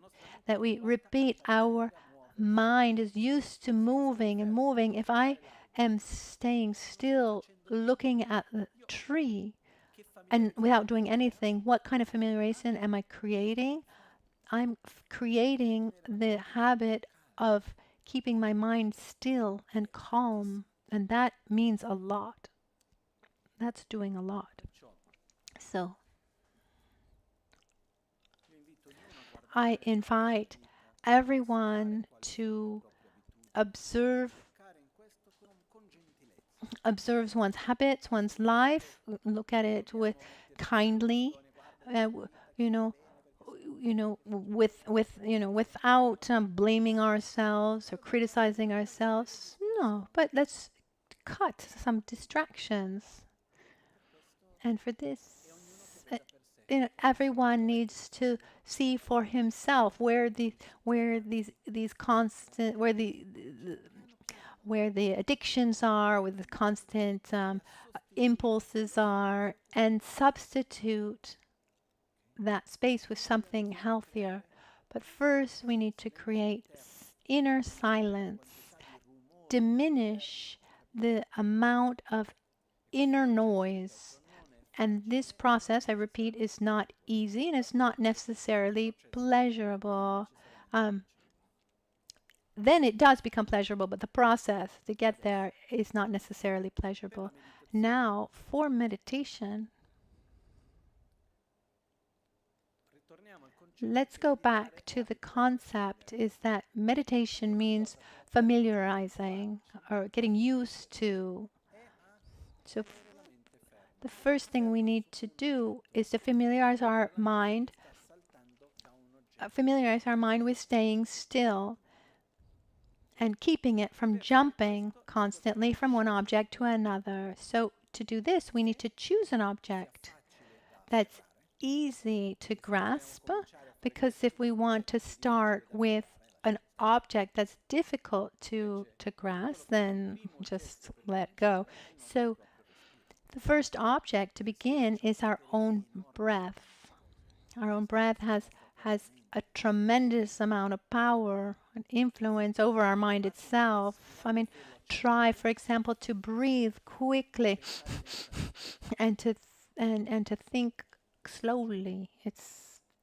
it's difficult. And the opposite, breathe in deeply and think quickly. It's hard. For me, the breath is a little bit like the conductor that gives a rhythm to the mind.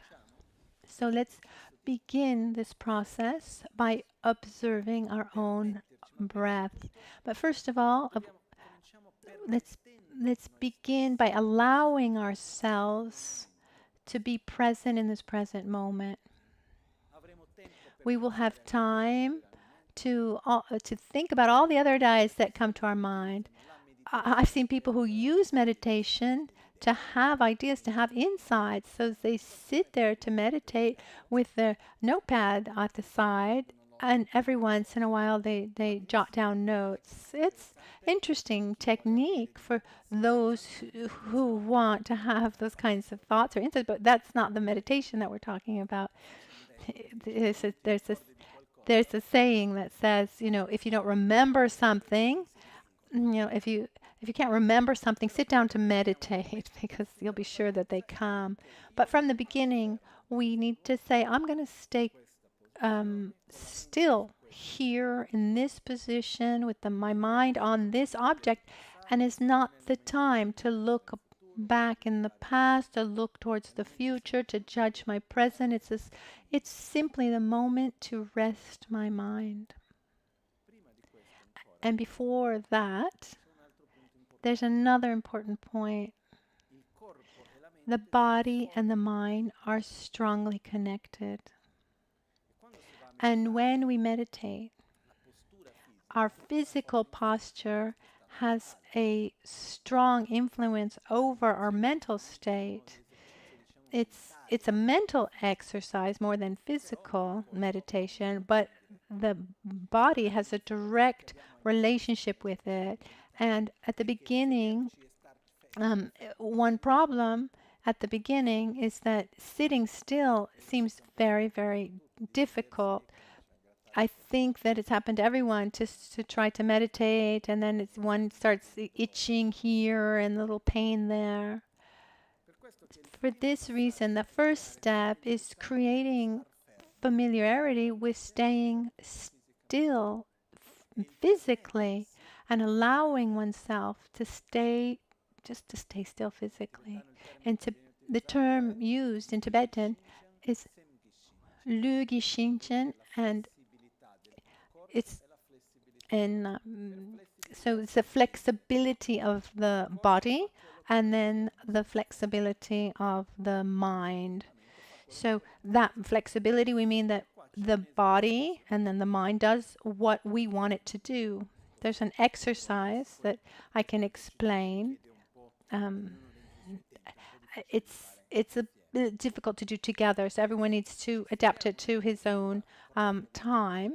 We sit down in the correct meditation position, and which I'll explain. Once we are sitting correctly, we don't meditate, but we simply say to ourselves, I'm not going to move. My mind is going to go where it goes, but I am going to stay here still. And see how long you're able to stay without forcing too much. Remember that if you force too much, then there's a mechanism that we won't want to repeat the exercise and it becomes too tiresome. So one should never go beyond a certain level of discomfort. Then it becomes very difficult to come back from that.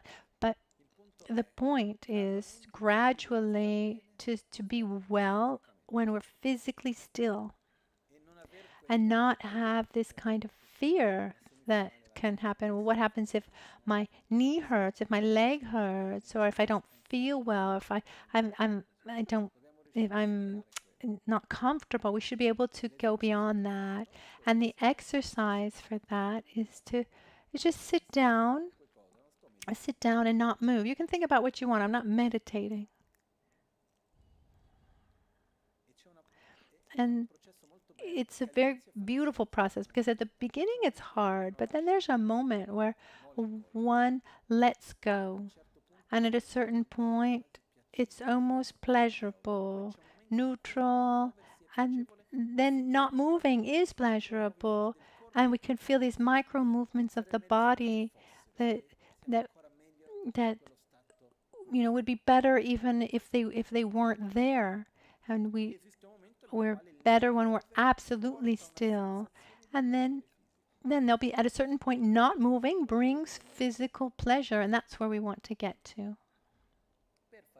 To do this, though, it's important to know the correct posture to meditate. As we said at the beginning, the experience has been handed down from generation to generation, or thousands of years now. So meditation is not something Buddhist. In India it existed before, and the posture was very important. I'll explain it within the tradition that I follow. So one should meditate seated. You can. Is it possible to meditate in other positions? Sure. I mean, it's an exercise of your mind. You can meditate even upside down. There was the story of one who wasn't able to meditate sitting upright, and so his master had him meditate actually upside down. It was said that his organs actually were wrongly placed, and so he was able to concentrate better when he was on his head. I don't think that that's anybody's case here. So our meditation posture has a function, and we use this posture. It's been used for thousands of years, so we don't need to reinvent it. The first thing that's important is that we need to sit with our back straight. We use a cushion to be able to do that, and it's even better if our buttocks are higher than our knees. It depends, about your hips and your knees and your level of flexibilities. But trying to meditate on a couch, for example, where you just sink into the cushions, where your buttocks are lower than your knees, then your probability of mental of a mental torpor and sleepiness is highly probable when your shoulders are hunched. I don't know if this is if there's a difference with just try the difference between meditating with your shoulders hunched, your shoulders with your chest forward, to tense. This increases agitation. Your hunched shoulders bring sleepiness. So we should have our shoulders straight, and to do that, you need a cushion. People might say, "Well, it's difficult for me to stay with my legs crossed. Can I sit on a chair?" Yes, the traditional posture is on a cushion, but if you have difficulties, you can meditate also sitting in a chair. What's important is keeping your back straight. But let's talk about the meditation posture in 7 points, traditionally called the 7 points of Vairochana. First of all, we sit with our buttocks higher than our knees. So the first part, our legs. The legs traditionally are in the Vajra posture, the Vajra asana. In a few words, just the crossed legs.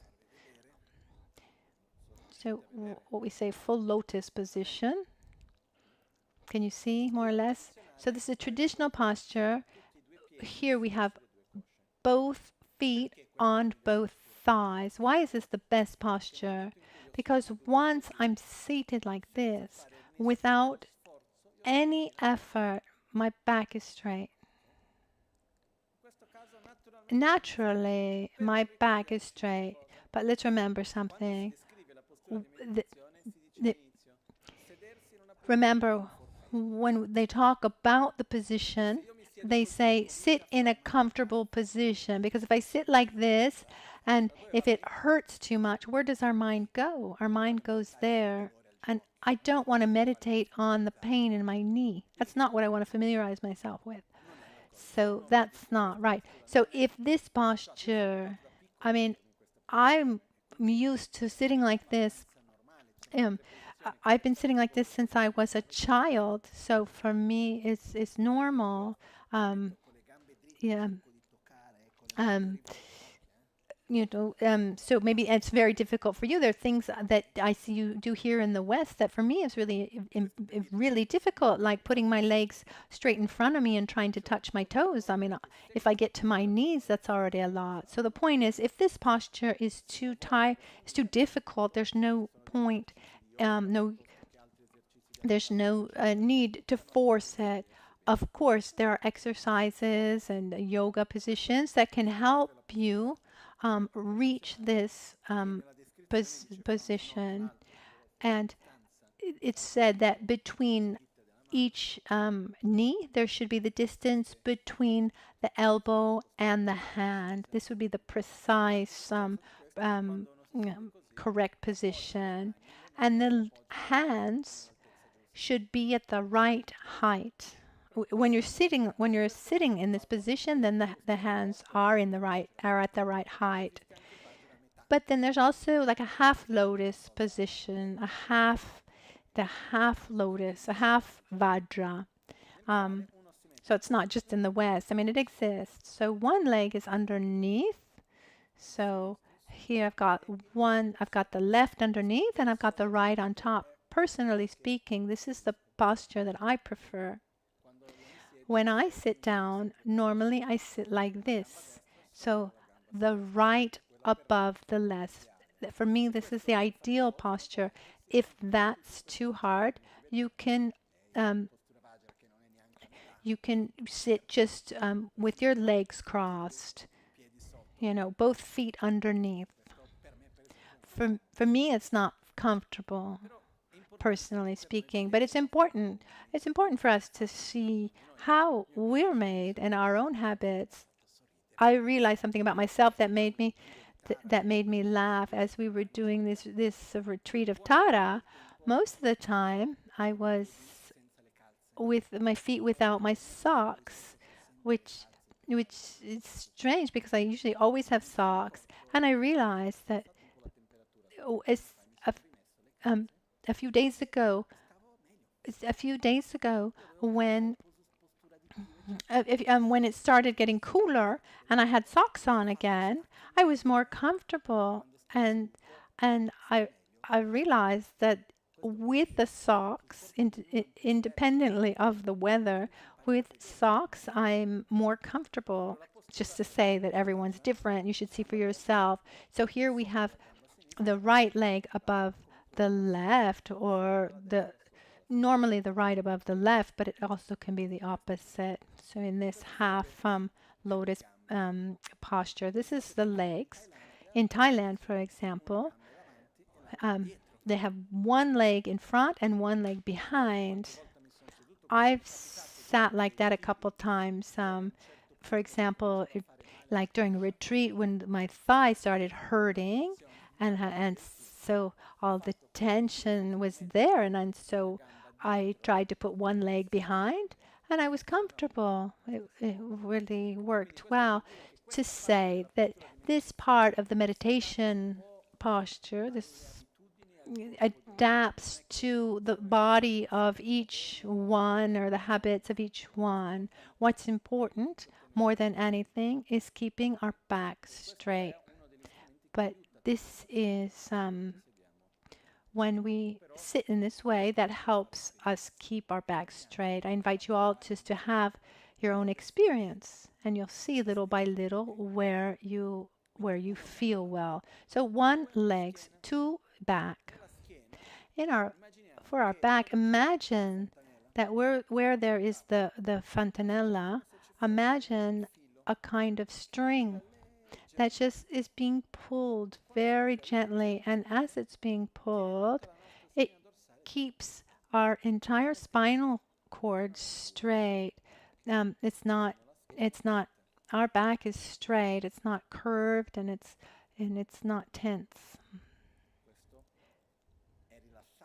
It's relaxed, but at the same time with dignity, let's say.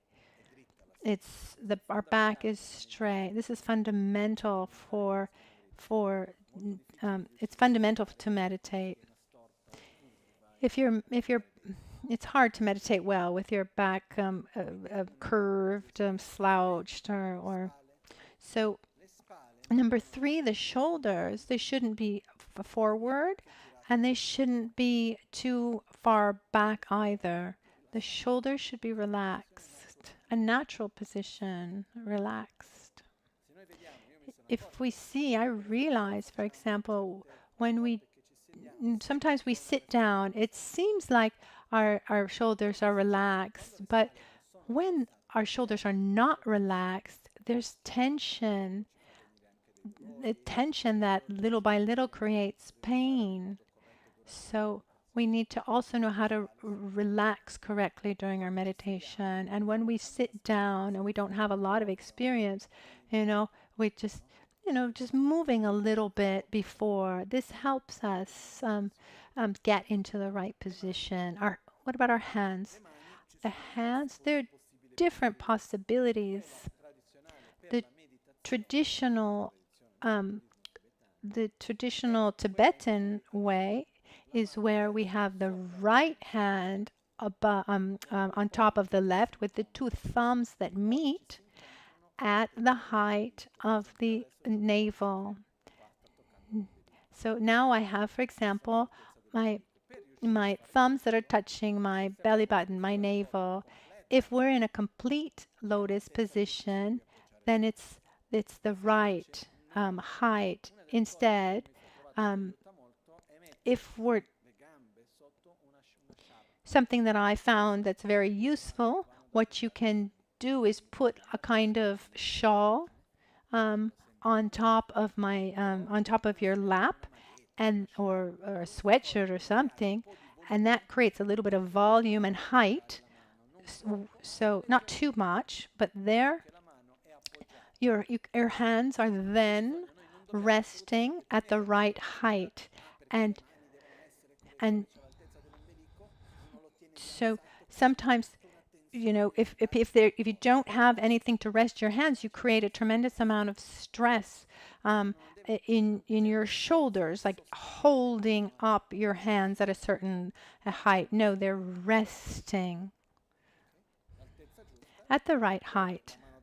The right hand on top of the left, where our thumbs meet, at the height of the navel. The Thai posture is similar, but the thumbs don't meet. But the thumbs don't meet in the Thai tradition. Instead, in the Tibetan tradition, the hands are closer and the thumbs touch. It says that by the thumbs touching, creates inner heat. And now we understand why in Thailand they don't touch and in Tibet they do. And on an energetic level, it's said that keeping the thumbs touching is helpful on an energetic level. Our arms should not be touching the body. We don't sit to meditate like this, and not even forward, but relaxed. And we create on each side the form of a triangle. This triangle is one of the signs, the symbols of concentration. It said originally that this posture, to sit with your arms open, also helps us from like just to get a little bit of air if so you don't start sweating. You know, with a question also of hygiene, but it also allows for a certain balance in the body. So we have the triangles on each side, and the body itself makes another triangle. So the head to the elbows is another triangle, a symbol of concentration. Then our shoulders are relaxed.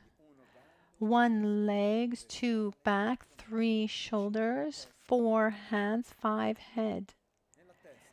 In our head, we keep our head just slightly bent forward. We're not looking upwards or looking completely downwards. Our head is slightly forward. Then we have 6 mouth. Our mouth is relaxed. Our teeth should not be in direct contact, almost as if our mouth is natural, relaxed, with our tongue that's touching our palate. So it's where we have our teeth, it's just in the back. If we take our tongue and we go up to our teeth, there's a point where it goes out and then comes back in a little bit. So our tongue is in this kind of position. I don't know if you can understand that well. We rest it there. It's said that with the tongue touching the palate has 2 functions, 3. One is that it relaxes the body. It's said that somehow it's like sucking a finger when we're children. There's this contact with the palate. This relaxes the body. Another reason is that if we sit down without moving, we sit down to meditate without moving, and we don't put our tongue on our palate, then we need to swallow our saliva. And if we don't actually swallow the saliva, then the saliva is just going to drip out of our mouth. And when I heard that, I thought, if I have this level of concentration, you know, let the saliva just drip. But there's another point. Could be a difficulty. You know, or maybe someone has,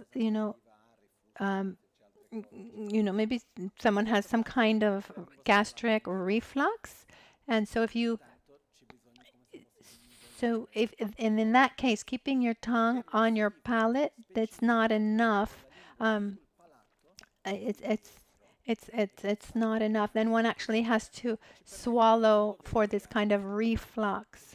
But if you don't have this problem, and you're able to put your tongue on your palate and keep from having to swallow, then that will disturb you a lot less. Because if you're really meditating, even having to swallow, it would be disturbing. So our eyes now are slightly closed, looking downwards. There's some people actually who meditate looking a little bit upwards or even backwards. But in this case, we keep our eyesight with looking downwards, the direction we're giving.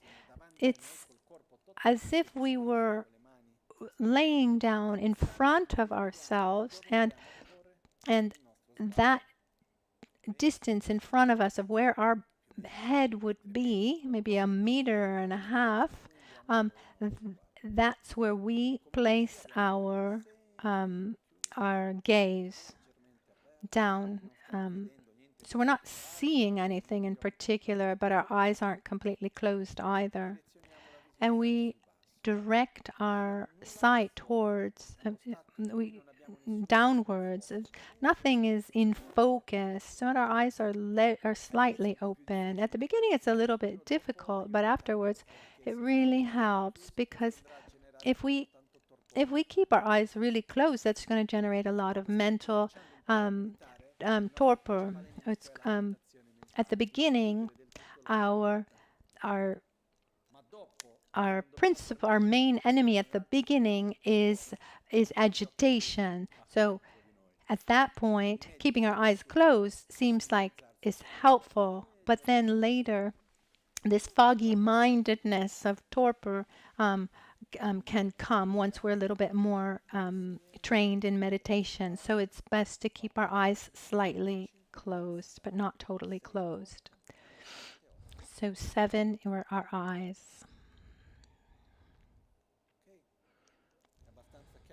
It's quite clear, isn't it? Is there some kind of question? If there's any question on these points, please ask. But I think it's quite clear. It's not difficult as a posture. So we can add an 8th. It actually, at the beginning, it was called the 7th or the 7 or 8 postures of Vairochana, and the 8th would be our breath. So it's part of our. So breathing in a certain way is part of our posture. We breathe from our nostrils. There's one exercise where we use our mouth that I'll explain later, but we should breathe in and out from our nostrils. And we should have an abdominal breath where without forcing our breath, but we don't force it, but gradually it becomes deeper. What's important is that when we sit down in this posture, we need to be relaxed, not tense. So when we sit down, we see that at the beginning there'll be some parts of our body that are still tense, and then we scan our body, our head, our face, our shoulders, etc., and we try gradually to relax every part of our body.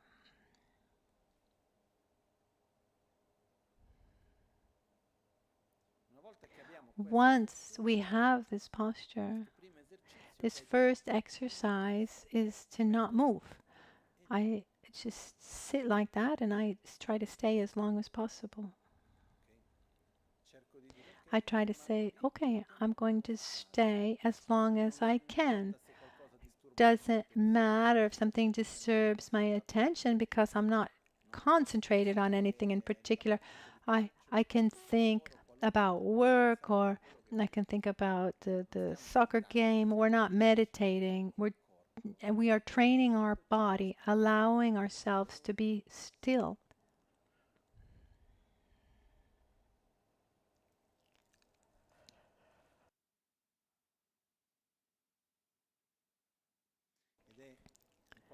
And it's important that when we begin this exercise to tell ourselves, I allow myself to be still where I am and try to relax our body.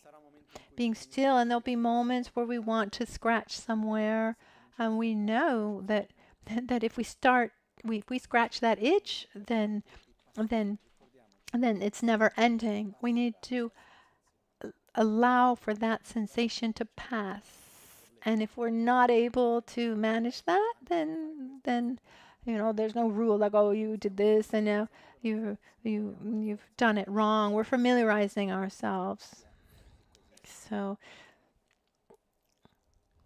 if at a certain point we might feel our legs a little asleep, nothing happens. Afterwards, they'll wake up. We'll just allow ourselves to be there. There's no fixed amount of time, maybe 30 seconds or 3 hours. But we should see how long we can stay still. And we'll see that after a certain amount of time, the feelings that we have of one hand over the other, the various parts of our body. It's almost as if the body became one, and we lose the feeling of the different parts and not moving. Then you'll see that naturally to not move, you'll use your breath. So by using your breath, we're not we're we're simply staying still. We're not meditating on our breath, but naturally using our breath will help us stay still as long as we can, without competing with ourselves or with anyone else. We're just there as long as we can. And when we see that it's no longer comfortable, then little by little we start opening up our eyes and we move our hands and we open up our eyes. It's a very simple exercise. Should be done many times. The more we do it, then you'll realize that when you'll get to the point where you sit down and you feel well. Then we go on to the mind. So I invite you to do this exercise at home, in your room, in the garden. After dinner, we'll do this exercise together, because when we allow ourselves to do this before actually meditating, then one sits down to meditate. There's a certain amount of familiarity with that. Otherwise, we sit down and, oh, how can I do? I don't feel well. There's a kind of discomfort that we focus on. Okay? So I'd say with this, we conclude this session. Tomorrow,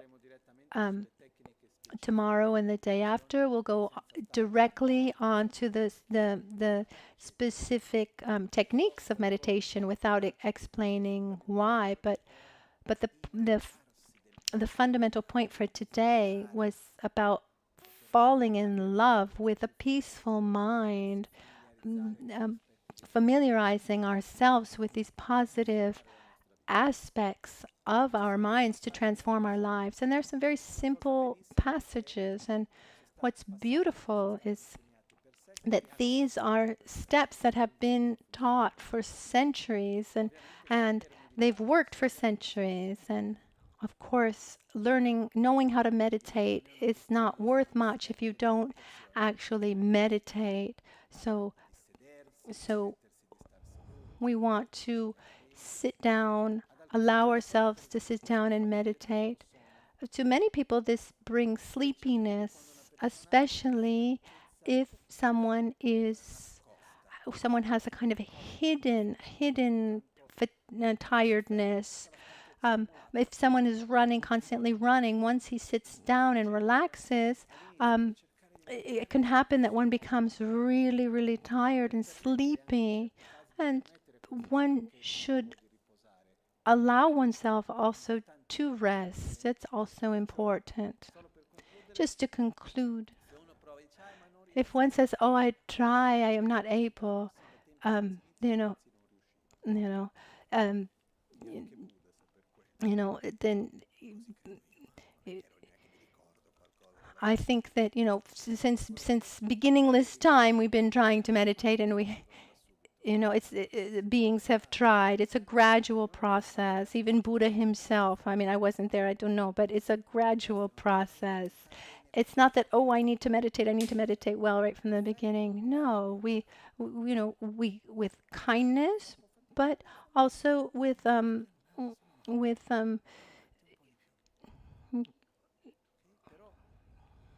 kindness, and love towards ourselves. This is an act of love towards ourselves, sitting down to meditate. Also an act of love towards others. So we're firm with ourselves, but we're kind with ourselves. So then we'll have dinner, and so it seems that hold on. So the next session should be. Okay. I'm totally confused with the timing here. So now we stop a minute because dinner is at 7:30. So now, no, dinner is at 7:30. So we'll do a half an hour meditation. So now it's 10 after 6. Let's come back at 7. So we can. So it's 7, and we'll do some meditation together, and then again at 9 for more meditation.